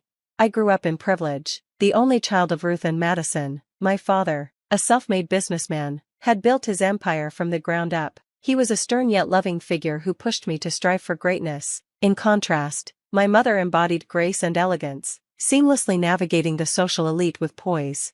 Our home, A sprawling mansion on the outskirts of the city was a haven of luxury. I had access to the finest education, designer wardrobes, and vacations to the most exotic locations. Yet, despite this seemingly perfect life, there was an emptiness within me that I couldn't ignore.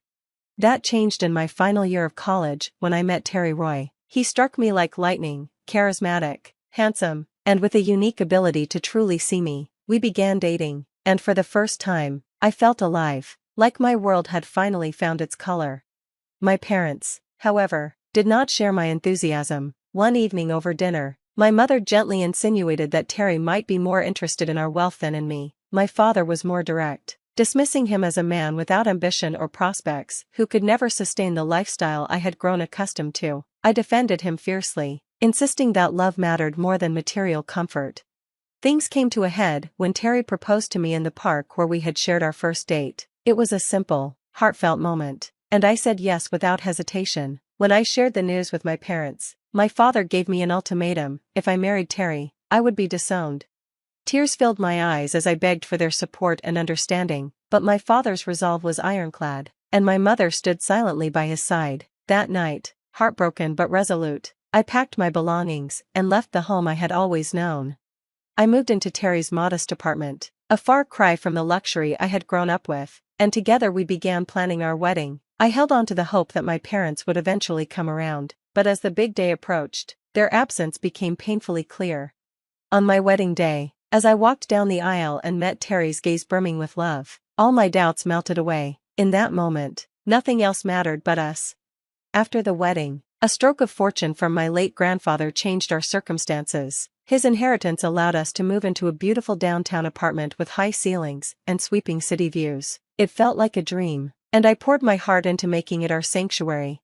Terry worked tirelessly at his marketing agency, often coming home late but never failing to greet me with a smile and a kiss. Meanwhile, I found joy in decorating our space and volunteering at a local animal shelter. About 1.5 years into our marriage, life shifted again. I discovered I was pregnant. The sight of the positive test filled me with a mix of joy and uncertainty. When I shared the news with Terry, his excitement was boundless. He lifted me in a jubilant twirl, exclaiming, "We're going to be parents, Pamela, this is amazing." The arrival of our son, Zachary, was a moment of pure, overwhelming love. From his tiny fingers to the tufts of dark hair that mirrored Terry's, he was perfect. In that instant, my life felt fuller than I had ever imagined. I sent a photo of Zachary to my parents, hoping it might bridge the growing chasm between us. I waited anxiously for a reply, but their silence was deafening. Not a word, not a single acknowledgement. Terry noticed my disappointment and tried to reassure me. "They'll come around," he said with a warm smile. How could they resist this little guy? I clung to his optimism and refocused on our small, loving family. As the months passed and Zachary grew, I felt a longing to reclaim a part of my identity. After some searching, I found a part-time position as a manager at a local boutique. It seemed ideal, a chance to balance work and home life. My days became a whirlwind of feeding Zachary, managing work, running the household, and collapsing into bed at night, only to repeat it all the next day. As Zachary's first birthday approached, I began noticing a change in Terry. He grew distant, often coming home late and constantly glued to his phone. Concerned, I finally asked him one evening, "Is everything okay at work?" "Yeah, just busy with a big project," he replied, his tone dismissive and his eyes avoiding mine. The unsettled feeling in my gut grew stronger. On the surface, our life seemed perfect: a beautiful son, a lovely home, and decent jobs, but something felt off. An invisible crack spreading through the foundation of our relationship. One evening, as I was tucking Zachary into bed, Terry's voice carried an unusual seriousness. "Pamela, we need to talk," he said, his expression tense. Cornering me in the nursery, he suggested, no, insisted, that I quit my job. "The house is a mess, and Zachary needs more attention," he claimed. I was stunned. Quitting my job wasn't an option I had ever considered. I loved my work and felt we were managing just fine. But Terry was relentless. "I'm the man of this house," he declared, his voice rising. "I'm telling you, it's time to quit." We argued long into the night, but his unyielding stance wore me down. With a heavy heart, I resigned the next day, convincing myself it was for the best. I poured myself into my new full-time role at home, cleaning, cooking, and spending every waking moment with Zachary. I tried to find fulfillment in the rhythm of daily life, but something within me felt hollow. Weeks turned into months, and the gap between Terry and me widened. His behavior grew increasingly erratic. He started coming home later each night, sometimes reeking of alcohol. Unusual withdrawals from our bank account began to catch my attention. One evening, while folding laundry, I decided to confront him. "Terry, where is all our money going? We're barely making ends meet," I asked, keeping my tone calm. His reaction was explosive. "Maybe if you knew how to budget properly, we wouldn't have this problem," he snapped. His words cut deeper than I expected. This wasn't the man I had fallen in love with. Things continued to deteriorate. Terry's criticisms became relentless. The house was never clean enough, the meals weren't good enough, and I wasn't giving Zachary enough attention. The tension reached its peak when Zachary fell ill with a severe flu. Feverish and inconsolable, he required constant care. After 2 sleepless nights, I pleaded with Terry, "Please, can you take a day off work? I'm exhausted." His response was cold. "Take a day off? Are you kidding me? Some of us actually have to work for a living, Pamela." The next day, he came home with a suitcase. "I'm going to a hotel for a few days," he said flatly, leaving me standing there, stunned and holding our sick child. "I need to rest after work, not listen to a screaming kid," Terry declared, his voice cold and final. I stood frozen in disbelief as he walked out the door, leaving me to handle everything alone. The sound of the door slamming echoed through the house, and I collapsed to the floor, cradling Zachary in my arms, overwhelmed by exhaustion and heartbreak. I tried to soothe both his cries and my own. The man who had once adored me seemed to have vanished. At that moment, I desperately missed my parents. I longed to call them, to hear my mother's calming voice and feel my father's protective embrace, but pride and shame held me back. How could I admit they might have been right about Terry all along? As I rocked Zachary to sleep, my father's warning echoed in my mind, "He's not the man you think he is, Pamela." The days following Terry's departure were a blur of sleepless nights and endless responsibilities. Thankfully, Zachary's fever eventually subsided. As he recovered, I found myself with more time to think, perhaps too much time. The cracks in my marriage were becoming impossible to ignore.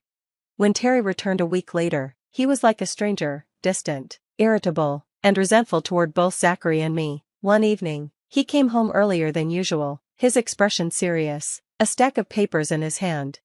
"Pamela, we need to talk about insurance," he announced, sitting down at the kitchen table. He explained that he had taken out a $3 million life insurance policy on himself and suggested I do the same. "It's for Zachary's future, in case anything happens to either of us," he reasoned, his tone insistent. "Don't you want to make sure he's taken care of?"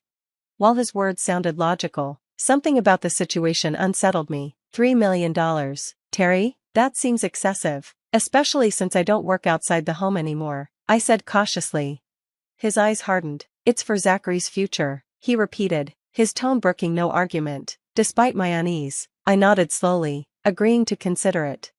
Over the following days, Terry's behavior grew increasingly peculiar. He was glued to his phone, texting at odd hours and stepping out to take calls, often locking himself in our home office. My unease turned into a gnawing suspicion I couldn't ignore. One morning, after Terry left for work, I reached a breaking point. The uncertainty was unbearable. Trembling, I searched online for help and found the number for CC Top Private Investigations. A gruff voice answered, "CC Top Private Investigations, how can I help you?" Taking a deep breath, I stammered, "I need someone to follow my husband. I think he might be cheating." The investigator's voice softened. "I see, ma'am. Why don't you come into our office so we can discuss the details?" That afternoon, with Zachary napping peacefully, I met with an investigator named Emma. She was straightforward and attentive, her demeanor putting me at ease as I poured out my concerns: Terry's late-night phone calls, his secretive behavior, and the drastic changes in his attitude.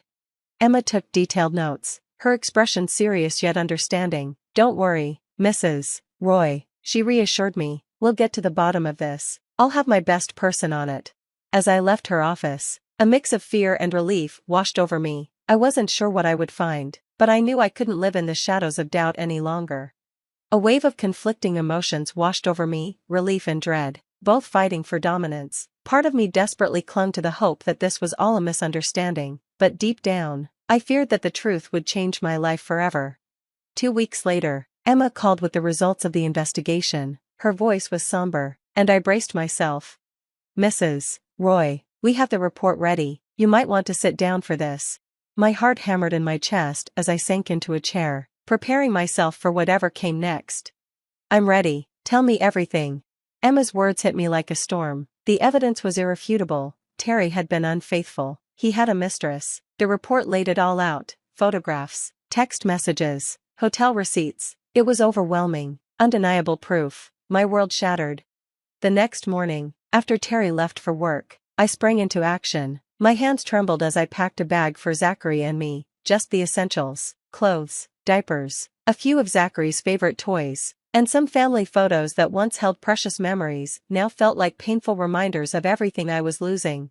We're going to see Grandma and Grandpa, I told Zachary as I strapped him into the stroller. He giggled, blissfully unaware of the chaos unfolding around us. To avoid rush hour traffic, I decided to take the metro to my parents' house. As we approached the station, my mind raced with plans for our future, but then disaster struck.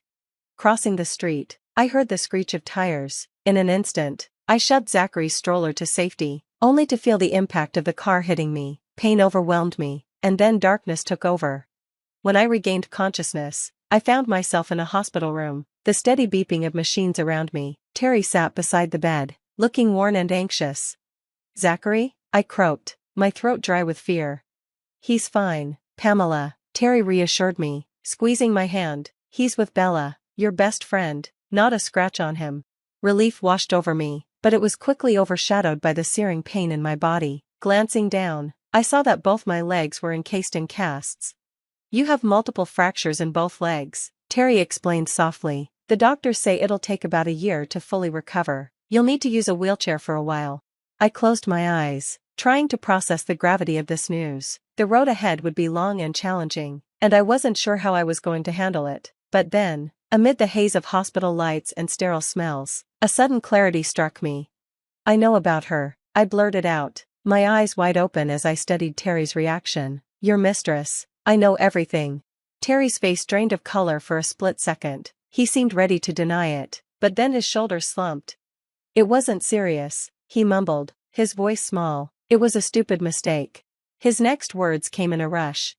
When I got the call about your accident, I realized how close I came to losing you. I can't lose you, Pamela. Please, can we start over? Give me another chance. I'll do better, I promise. Looking at him, the man I had once loved so deeply, I saw genuine remorse in his eyes, and though my heart felt heavy, I was exhausted from the turmoil of the past few weeks. Okay, I found myself saying, we can try. The day I was discharged from the hospital felt surreal. Terry showed up with a bouquet of pink peonies, my favorite flowers. His smile held a mix of concern and affection as he helped me into a wheelchair. Hope flickered within me. Maybe, just maybe, we could salvage what was left of our relationship. The first few weeks back home were surprisingly pleasant. Terry was attentive and caring, helping me with daily activities and treating me with a tenderness that reminded me of the happier times we had shared. One evening, as we relaxed on the couch, Terry looked at me with a hopeful gleam in his eyes. I've been thinking, he began, holding my hand gently. We should get away for a weekend, just the two of us, to celebrate your recovery. And, well, us, really. My heart fluttered with a mix of anticipation and nervousness as I asked, what do you think? Terry smiled, his eyes gleaming with excitement. I found a cozy little house in the mountains, he said, his voice filled with promise. It overlooks a beautiful canyon. What do you say? His suggestion sounded like an idyllic escape. That sounds wonderful, I replied, but what about Zachary? And I'm in a wheelchair. I'm sure Bella wouldn't mind watching him for a couple of days, he answered with a shrug. And as for the wheelchair, I'll carry you if I have to. Come on, it'll be good for us. Swayed by his enthusiasm and the chance to reconnect, I agreed. The drive to the mountain retreat was peaceful, the winding roads offering breathtaking views that seemed to ease the tension built up over the past few months. The cabin, nestled in seclusion, was everything he promised, charming and with a stunning view of the canyon. After settling in, Terry suggested I rest while he explored the area. You relax, I'll check out the surroundings, he said before heading out. Alone, I decided to catch up on emails, something I hadn't done since the accident. Searching for my phone, I rolled over to Terry's laptop. As I opened the browser, an unfamiliar email caught my eye. The subject line sent a chill through me. Urgent, new information about your case. With trembling hands, I opened the message. It was from Emma, the private investigator I'd hired weeks ago. My heart raced as I read her urgent words. Mrs. Roy, I've been trying to reach you. Your number is out of service. I've uncovered disturbing new information. You're in danger. Your husband was involved in your accident. He's trying to get rid of you for the insurance money. The world seemed to freeze as the weight of her words sank in. The serene escape Terry had planned suddenly felt ominous, and every moment with him now took on a sinister hue. The email contained disturbing evidence, photos, text messages, and a video of a woman, eerily similar to Terry's assistant, driving the car just before the accident. Overcome with shock, I quickly closed the laptop as Terry walked in. I tried to mask my panic, though my heart pounded wildly. Everything okay? He asked casually, though his eyes were sharp. Yeah, I just can't find my phone, I lied, my voice shaking slightly. Have you seen it? He shrugged nonchalantly. Oh, it must have broken in the accident, he said, his cold smile sending a shiver down my spine. Can I borrow your phone? I forced myself to ask, keeping my voice steady. I want to check on Zachary and see how he's doing with Bella. He hesitated, but then handed me his phone. Sure, go ahead, I'll just be right here. With trembling hands, I dialed my father's number. I couldn't directly call the police, but I remembered a coded signal we'd established years ago. As my father answered, I kept my tone bright. Hey, Bella, how's everything going? How's Buddy the bear doing? There was a slight pause before my father's voice came through, disguised by a higher pitch. Oh, same old, how about you?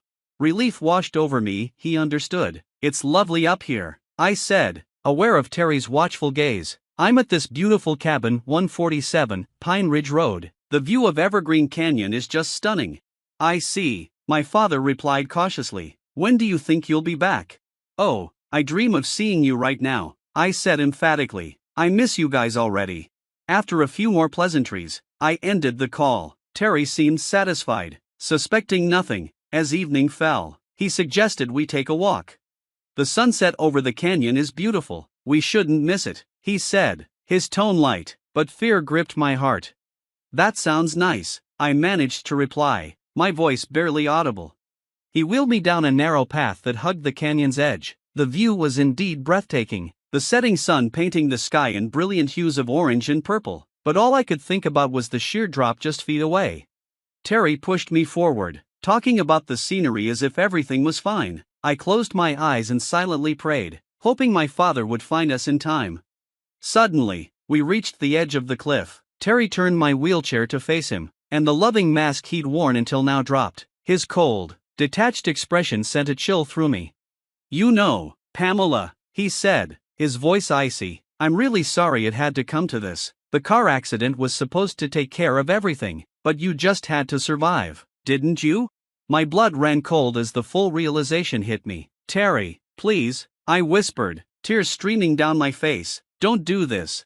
He laughed mirthlessly. Do you have any idea how perfect this is? A tragic accident at a scenic overlook. Your wheelchair rolls off the edge when the brakes fail. I'll be the grieving widower, inherit your apartment, and cash in on that $3 million insurance policy. It's foolproof. As he spoke, he inched my wheelchair closer to the cliff's edge. I closed my eyes, silently praying for a miracle. Suddenly, the sound of shouts and rapid footsteps filled the air. My eyes snapped open just in time to see my father sprinting down the path, several police officers hot on his heels. Pamela, my father cried, his voice urgent. Just as Terry was about to push me over the edge, my father grabbed the handles of my wheelchair and yanked me back from the precipice. The police tackled Terry to the ground, reading him his rights as they cuffed him. I watched in stunned silence, the reality of what had nearly happened sinking in. My father knelt beside me, pulling me into a tight embrace. Overwhelmed, I broke down in his arms, sobbing uncontrollably. I'm so sorry, Dad, I gasped, between sobs. You were right about him. I should have listened to you. He stroked my hair gently, his voice thick with emotion. No, sweetheart, I'm the one who should be sorry. We let our pride keep us apart. Can you forgive us for not being there for you and Zachary? I nodded silently, my tears speaking volumes. In that long, poignant moment, Years of hurt and misunderstanding melted away. In the weeks that followed, my life changed drastically. I filed for divorce, and with the overwhelming evidence against him, Terry was sentenced to prison for attempted murder. His mistress, who had driven the car during the accident, was also convicted. The apartment, now a place of painful memories, was sold. I bought a new home, one close to an excellent school for Zachary and just a few blocks from my parents' house. During my rehabilitation, I moved back in with them, and it was a year of profound healing, physically and emotionally. My parents doted on Zachary, making up for lost time. Slowly, amid the love and care of my family, I began to trust again, smile again, and hope again. I rebuilt my life from the ashes of my past, finding strength in the renewed bonds with my family and the promise of new beginnings.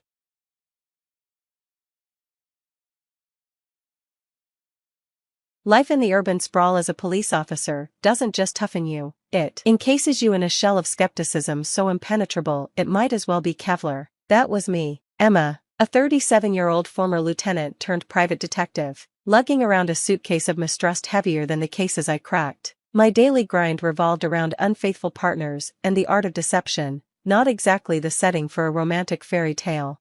Then Bobby walked into my life, a beacon of modern art in a world full of cynicism, refreshing my reality like a vibrant brushstroke on a fading mural. We met at an art exhibition in Philadelphia, a venue teeming with enthusiasts throwing around terms like postmodern and avant-garde with effortless poise. Feeling out of place, I wandered the gallery like a fish trying to pedal a bicycle. Intriguing piece, isn't it? Bobby's voice cut through my discomfort, his gaze fixed on what appeared to be a strategically arranged heap of junk. If by intriguing, you mean I've seen tidier trash heaps, then absolutely, it's fascinating, I quipped. His laugh was deep and warm. Turning a few heads, he introduced himself, and from that moment, my life took on a new hue. Fast forward 7 months, and I was utterly smitten, caught up in a whirlwind romance that felt surreal. Bobby, with his dapper style and old-world charm, swept me off my feet with poetry readings, art shows, and the kind of attention that made me feel like the only woman alive. Under a starlit sky in Central Park, he proposed, and without hesitation, I said yes, my heart pounding with sheer joy. But every fairy tale has its shadows. Enter Marilyn, Bobby's mother, the epitome of frostiness. Our first dinner together was tense, with Marilyn scrutinizing me as if I were an unworthy intruder in her carefully curated world. A detective? Isn't that a bit unladylike? She asked, her tone sharp. Depends on the century your expectations are anchored in, I replied without missing a beat, earning a tense smile from Bobby. Marilyn's visits became frequent audits of my life. 3 weeks into our marriage, she appeared unannounced. Emma, darling, she began, her voice dripping with condescension, still clinging to that quaint little job of yours? I had hoped marriage would refine you. Slicing vegetables for dinner, I gripped the knife a little tighter. Marilyn, where I come from, we call this earning a living. Maybe you should try it sometime instead of leeching off others. I shot back, keeping my voice steady. Her lips pursed tightly. Bobby was raised with certain expectations. Emma, there's still time for you to find a more suitable career. Like being a full-time meddler? I retorted, thanks, but I'll stick to tracking down cheaters and liars. Speaking of which, how's your bridge club treating you? Bobby walked in just then, his timing impeccable as always. What's going on? He asked, looking between us. Your wife was clarifying her career choices for me, Marilyn said, her tone overly sweet. Bobby sighed, pinching the bridge of his nose. Mom, Emma's career is important to her. It's part of who she is. Turning to me, he pleaded, Emma, let's not do this now, please. I wanted to argue, to defend myself, but I held back. Fine, I said curtly, returning to the vegetables. After Marilyn's visits, Bobby would retreat into a frustrating silence. It became painfully clear whose side he was on, and it wasn't mine. One evening, after Marilyn criticized everything from my cooking to my housekeeping, I confronted him. Why don't you ever stand up for me? Your mother treats me like I'm invisible, and you just let her. Is this what our marriage is supposed to be? He looked weary. Emma, she's old-fashioned. What do you want me to do? Cut her off? No, I replied, exasperated. I want you to support me, to tell her she can't bulldoze over us. Is that asking too much? I'll talk to her, okay? Just give it time. She'll adjust, he said, raking his fingers through his hair. But she didn't adjust, neither did he. the gap between us grew, fueled by Marilyn's coldness and Bobby's passivity, forming a rift too vast to bridge. Living with Bobby began to feel like starring in a melodrama where the cracks in the perfect facade only widened. His job at a prestigious art gallery sounded impressive, but his earnings were erratic at best. Meanwhile, I was left wondering if this was the love story I had signed up for, or a cautionary tale in disguise. I was doing well, securing a comfortable lifestyle for us in a stylish apartment in a desirable neighborhood. One evening, over dinner, I decided to bring up the future. I'd been thinking, I started, setting my fork down. Eventually, it'd be nice to buy a house, you know, something with enough space if we decide to start a family. Bobby paused, his fork midair, looking at me like I'd just suggested moving to Mars. Emma, where are you getting these ideas? We don't need a house, and me finding a new job? That's not even on the radar. I took a deep breath, trying to keep my tone even. It's not about needing it, Bobby, it's about planning, stability, thinking ahead. He chuckled, the sound once warm but now grating on my nerves. You and your fixation on money, always crunching the numbers. Money isn't everything, Emma. That laugh, that dismissive laugh, pushed me to the edge. Easy for you to say when you're not the one stressed about paying the bills each month. I shot back, my voice tight. He shrugged, as though brushing away my words. I'm happy with our life as it is. You're the one who's never satisfied. The fork in my hand felt heavier than it should as I placed it on my plate. Maybe I wouldn't be so focused on money if you contributed more than critiques about how I manage it. He didn't even glance up, just kept eating. I contribute in other ways, Emma, not everything is about money. That night, I lay in bed staring at the ceiling, thoughts racing. It wasn't just about the house, or kids, or finances. It was about respect, partnership, and support, none of which Bobby seemed to value. As long as his life was comfortable, my concerns were dismissed as some misguided obsession with money.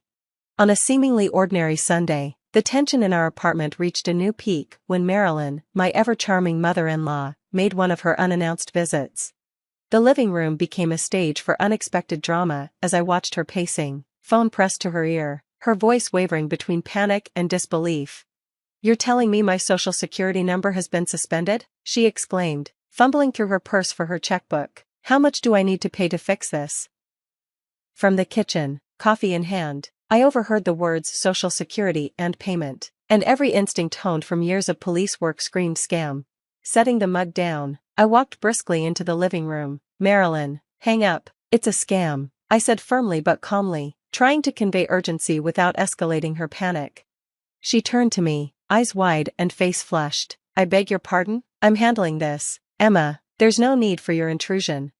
I could see she was shaken but too proud to admit it. Before she could press further, I leaned in and said more firmly, Marilyn, trust me, I've dealt with hundreds of these cases. They're trying to steal from you. Her lips pursed tightly, but she hesitated, phone still in her hand. I reached out gently, hang up, and we'll call the real Social Security office together. You'll see. Reluctantly, she ended the call. The tension in the room hung thick as Bobby finally stepped in, his expression torn between annoyance and concern. Mom, you should have listened to Emma from the start, he said, placing a hand on her shoulder. But instead of gratitude, Marilyn's glare shifted to me. It's always so convenient for her to play the hero, isn't it?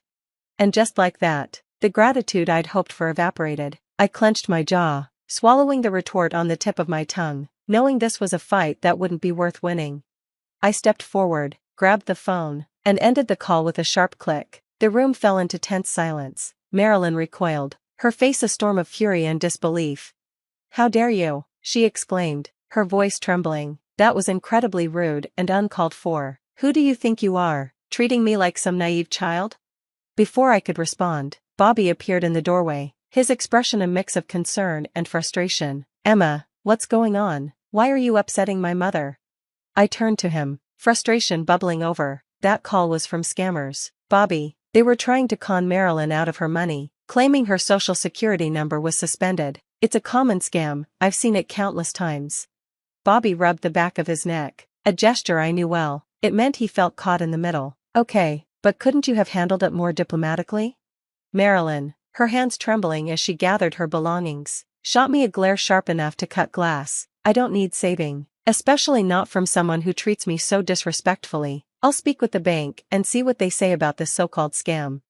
she stormed out, leaving a frosty silence in her wake. Bobby sighed, his eyes shifting between the door and me. Emma, I know you meant well, but you have to handle things more gently, especially with my mother.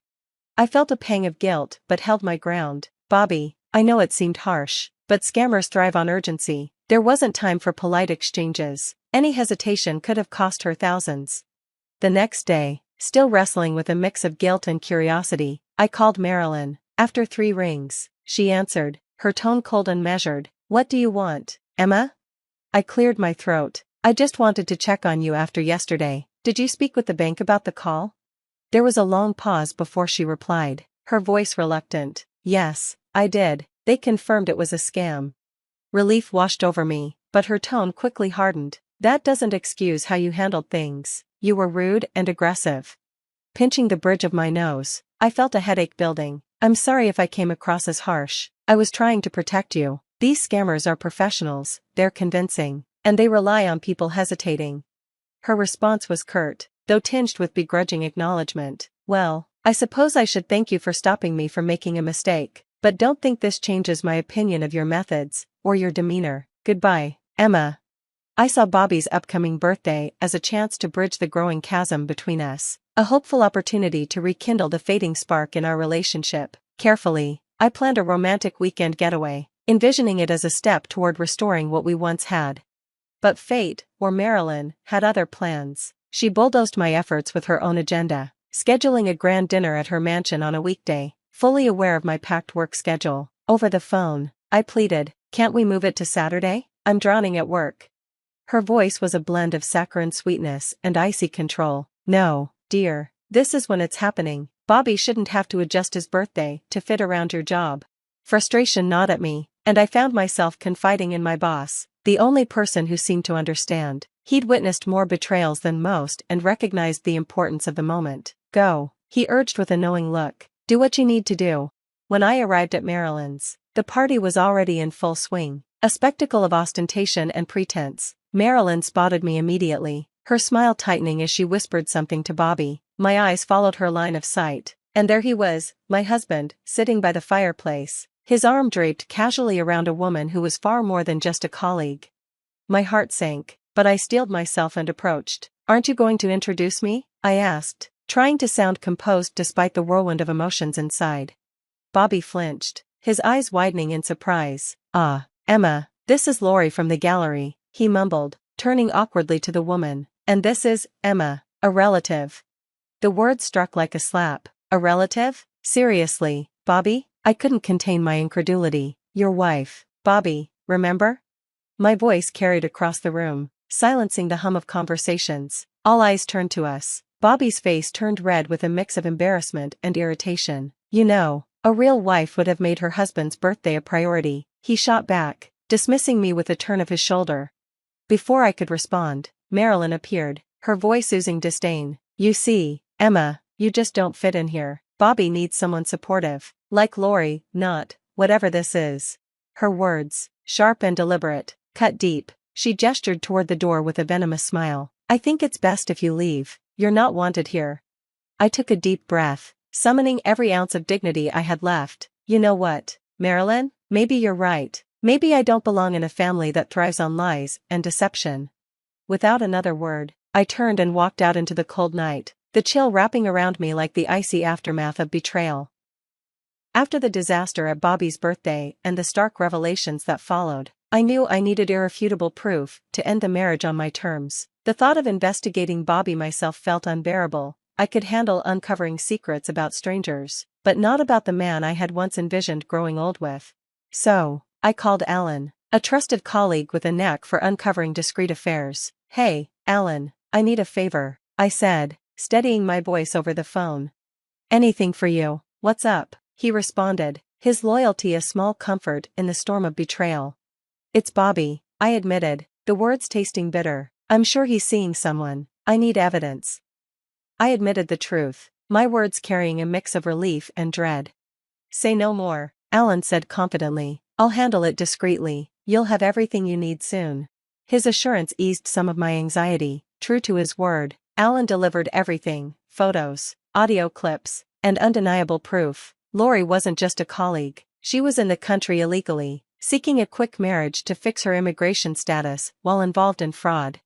Part of me wanted to confront Bobby, to throw the evidence in his face and watch him squirm, but then I remembered his condescension, his smug expression, and his blatant dismissal of me. No, he didn't deserve my concern or my help. Filing for divorce was like tearing off a band-aid from a wound that had been festering for far too long. I demanded financial compensation, the bare minimum after his betrayal. The fallout was explosive. Marilyn, ever the dragon lady, stood firmly by Bobby's side, painting me as the villain, but I stood my ground, fueled by both the evidence and the injustice of their accusations. When the ink on the divorce papers dried, it wasn't just the end of a marriage, it was the beginning of a new chapter, a rebirth from the ashes of my life with Bobby. Opening my detective agency wasn't just a dream fulfilled, it was a testament to my resilience. The agency quickly built a reputation for discretion and effectiveness, a reflection of the lessons I had learned through my own struggles. One morning, sunlight streamed into my new office, illuminating the framed license on the wall. Alice, my right-hand woman and confidant, peeked in. "Boss lady, you've got a minute? We've got a potentially big case. A woman suspects her husband of having an affair. She wants surveillance, photos, the works." I couldn't help but smile at the irony. "Sounds like our bread and butter. Do we have the details?" Alice nodded, placing a file on my desk. "Yeah, but there's a catch. She's on a tight budget." I thought for a moment, realizing this was my chance to pay it forward. "Tell her we'll work with her budget. And Alice, let's make sure we're thorough. I know all too well what it's like to be on the other side of this conversation." Alice grinned. "Knew you'd say that. You're a good person, you know." I smirked. "Try telling that to my ex." As the days passed and the cases piled up, each one felt like a step toward healing. Infidelity, secrets, and lies, these were the patterns I had grown familiar with. Yet, with each closed case, I felt another piece of myself mend, validation that I had made the right choice to start over. Then one morning, as the city stirred awake, an elderly woman burst into the office, her distress palpable. She argued with my receptionist about her son's wife, who had vanished with a large sum of money, leaving the family in financial ruins. She insisted on speaking to the agency owner and mentioned needing a payment plan. Curiosity piqued. I decided to meet her myself. To my astonishment, I found myself face to face with Marilyn, my former mother-in-law. Recognition flickered across her face before embarrassment set in. "Emma, you run this agency?" "I do," I said, keeping my voice steady despite the swirl of emotions. "How can I help?" Desperation overtook her shame. "You have to help me find her. The woman who ran off with my son's money. Bobby's in shambles. Do it for the family's sake, without charge." Her audacity rendered me momentarily speechless. "Marilyn, first, we're not family. Second, I run a business, not a charity for ex-in-laws." "Emma, after everything, can't you do this one thing? It's the least you could do," she pressed. I laughed bitterly. "The least I could do? Marilyn, after your son cheated on me, you expect me to just forgive and forget? Go to the police. They're better equipped for this." She stood there, flabbergasted, as if the thought of me refusing her had never crossed her mind. "Marilyn, I've learned my lesson. Never trust scammers and liars. Maybe it's time you did too." The decision was final. Life, it seemed, had come full circle, but I had no intention of being dragged back into their chaos. A week later, my phone buzzed. The caller ID showed a number I thought I had erased. "Bobby." Against my better judgment, I answered. "Bobby, what do you want?" "Emma," he began, his tone tentative. "I've been thinking. I want us to start over. For the kids, you know." I couldn't help but snort. "Really? And where would we live in this fantasy of yours?" "With my mom, at first," he said eagerly. "We can save money, then you can buy us a house. It'll be perfect." I laughed, the absurdity of his proposal striking me fully. "You think I'd come back to play house with you and your mom, and then foot the bill for a big house?" "Emma, I've changed. Please," he pleaded. "Bobby," I said firmly, "you haven't changed a bit. Goodbye." As I hung up, a profound sense of peace washed over me. The call, absurd as it was, served as validation. I had grown, I had healed, and I had reclaimed my life. The future lay ahead, bright and brimming with promise. Turning back to my work, I felt a renewed sense of purpose. After all, the best revenge is living well, and I was doing just that.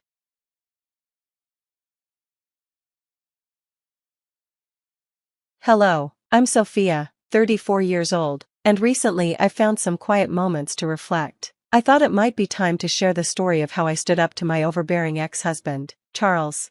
Let's start at the beginning. Charles and I met shortly after I graduated from college. At a party hosted by a mutual friend, we hit it off right away, and what followed was an easy, natural connection that turned into a relationship. After 4 blissful years, we decided to get married, sure of the bond we shared. For a long time, my relationship with Charles was a comfort. He was attentive and made me feel like my happiness came first. However, I overlooked the financial dynamics in our marriage. While Charles worked a regular job, his income was significantly lower than mine. Despite that, he bought a house, taking on a hefty mortgage and numerous bills. Wanting to support him, I agreed to take on the financial burden.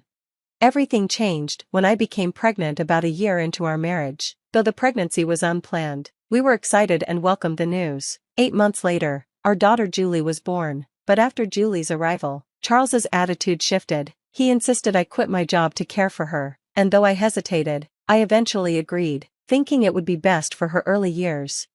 At first, I was overjoyed bonding with Julie, but it didn't take long before Charles's expectations at home became unreasonable. He demanded a spotless house and timely meals, ignoring the enormous effort it took to care for a newborn. No matter how hard I tried to meet these demands, I couldn't keep up, and Charles's temper grew more volatile.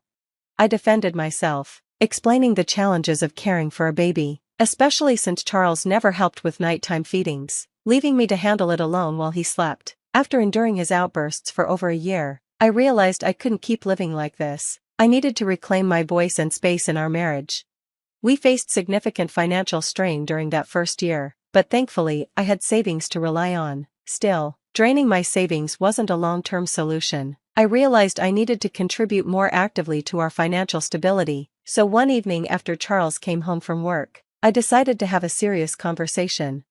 I approached him carefully, saying, "I've been thinking, and there's something important I need to discuss. Can we talk?" Charles, exhausted from his day, agreed, though he asked me to keep it brief. I shared that I wanted to return to work, emphasizing that it had been a year since Julie was born and it felt like the right time for me to contribute financially again.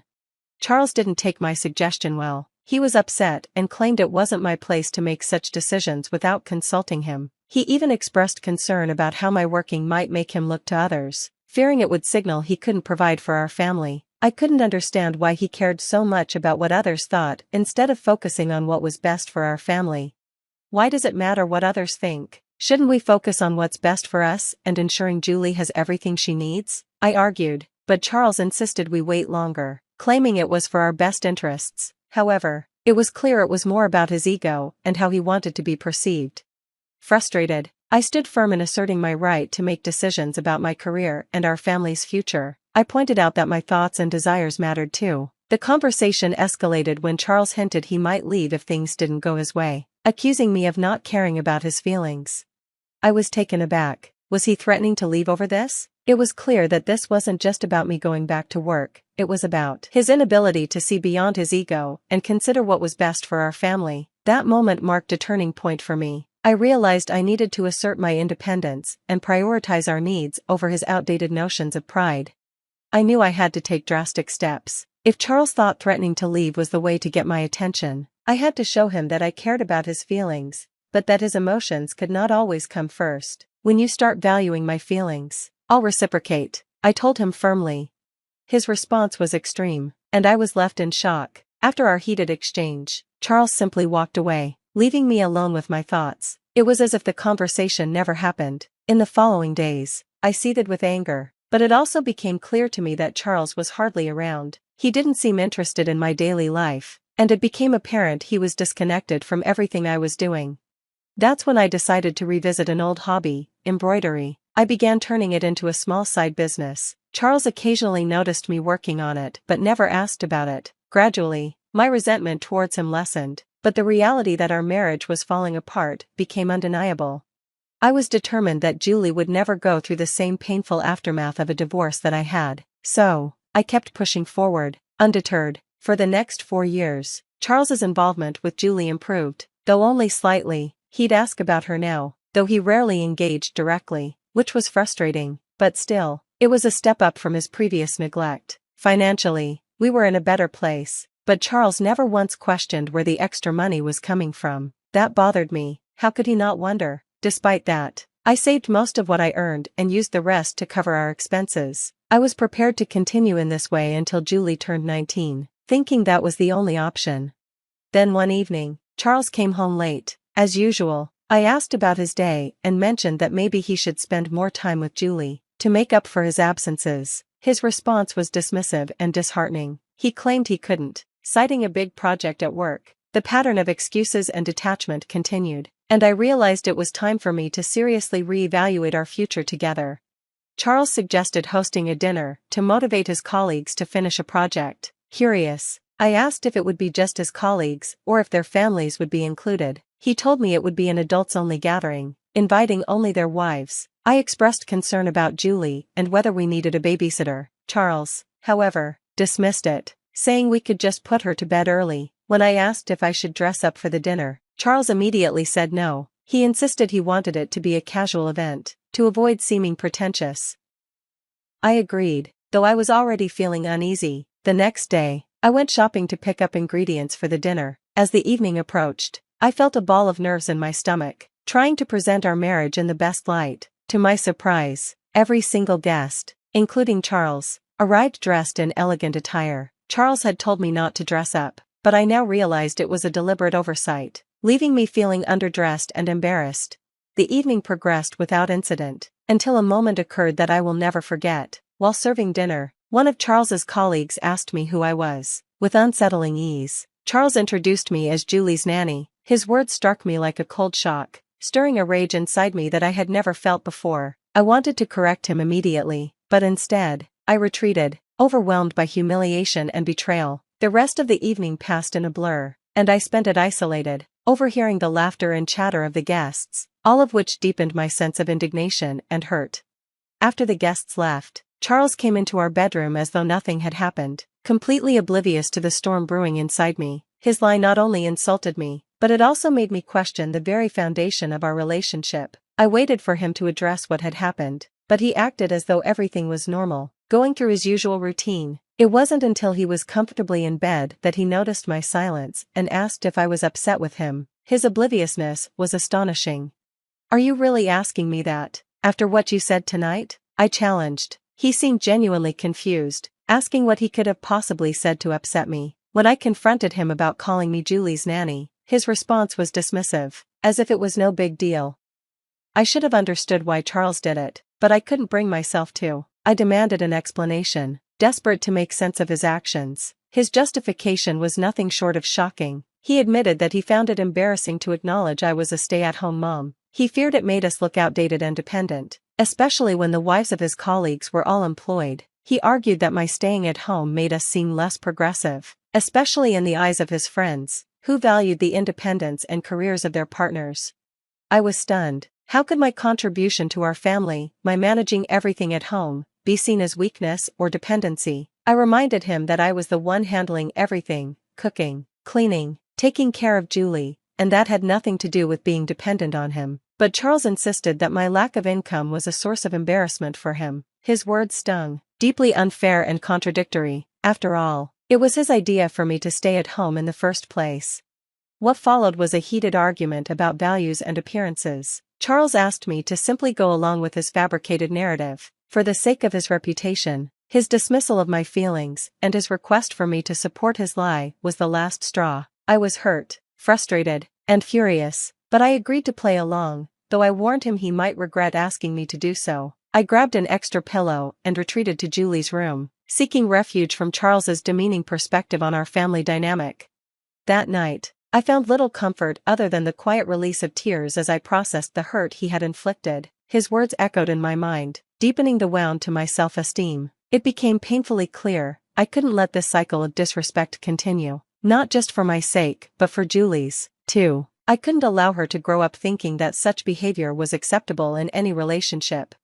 The next morning, after dropping Julie off at school, I walked into a divorce lawyer's office. It felt surreal, but strangely, I also felt a sense of relief at the thought of a future free from Charles's demeaning attitude. I gathered all the necessary financial documents, including records of my inheritances and investments, and waited for the divorce papers to be prepared. Once everything was in order, I devised a plan to confront Charles publicly. I arranged a meeting, pretending it was for business purposes, and invited him and his colleagues, none of whom knew the true agenda. When the meeting began, Charles's confusion was evident. I seized the opportunity to set the record straight, addressing the group and exposing the lie he had told about me being just Julie's nanny. Charles tried to dismiss the situation, but my resolve only grew stronger. I revealed a personal account he wasn't aware of, shocking everyone, including him, by displaying its substantial balance. This dramatic revelation served two purposes. It corrected his false narrative and publicly denounced his shallow, disrespectful behavior toward me. Charles's weak attempts to justify himself fell flat. His admission that he lied out of panic did nothing to salvage his dignity. I turned his own words against him, pointing out the irony of his claim that I was financially dependent on him. The unfolding drama made it clear. By exposing his hypocrisy, I not only reclaimed my dignity, but also highlighted the fundamental importance of respect and truth in any relationship. This public confrontation was a decisive step in ending a marriage that had been tainted by superficial judgments and disrespect. In that moment, I laid bare the truth to everyone present. Charles had reduced my role to that of a nanny in front of his colleagues to avoid the embarrassment of admitting that I, his wife, was the one managing the household while he focused solely on his career. He had been comfortable boasting about his financial contribution, as though it were the only one that mattered. My declaration that he had turned me into a nanny in his colleagues' eyes was the final blow. Without waiting for a private discussion, the truth was out, and so was the marriage. I handed Charles the divorce papers then and there. "Julie and I will be leaving this house by this weekend," I declared, making it clear there was no turning back. His obsession with having a wife he could boast about, rather than a partner, had led us to this point. His actions had humiliated me beyond repair, and no amount of explanation or pleading could change my mind now. Read myself for the inevitable argument. I refused to let him have any power over me anymore. I thanked his colleagues for their time and left the room, determined not to hear any more of his excuses. I rushed to pick up Julie, wanting to find refuge before the confrontation I knew was coming. Once home, I double-checked that everything important was packed and prepared myself for the inevitable argument. I refused to let him have any power over me anymore.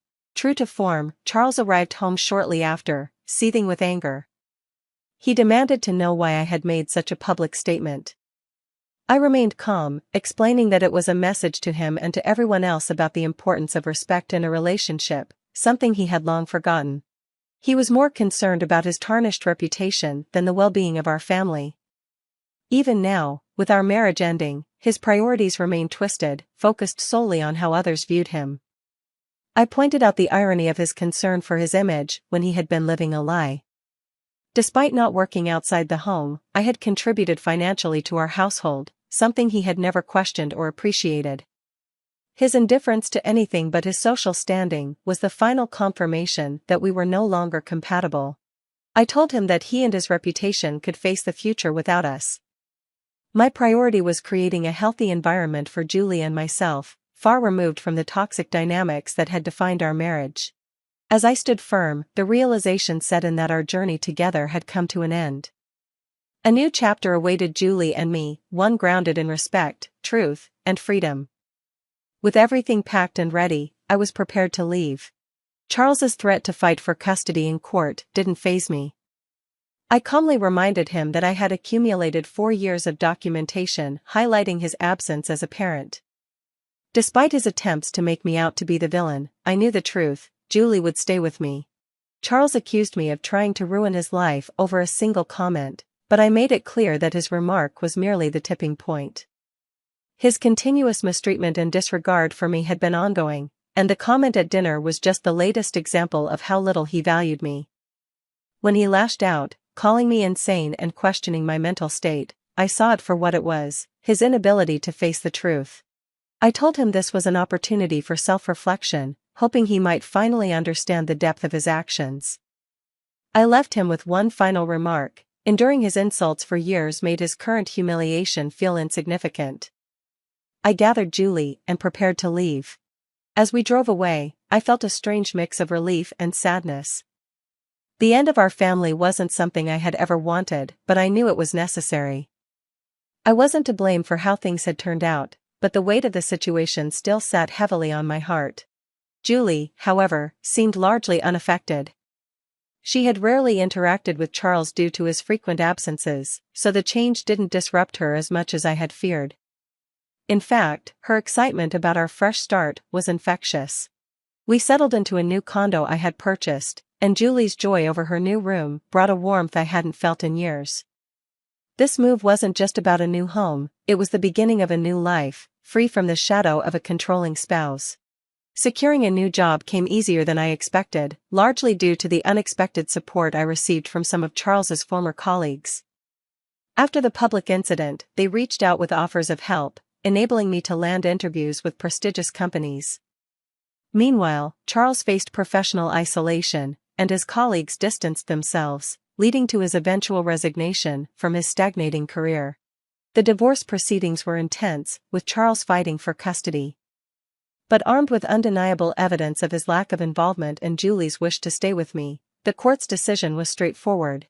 I chose not to pursue any of Charles's assets or wealth. I wanted nothing more than to sever our ties completely and start fresh on my own terms.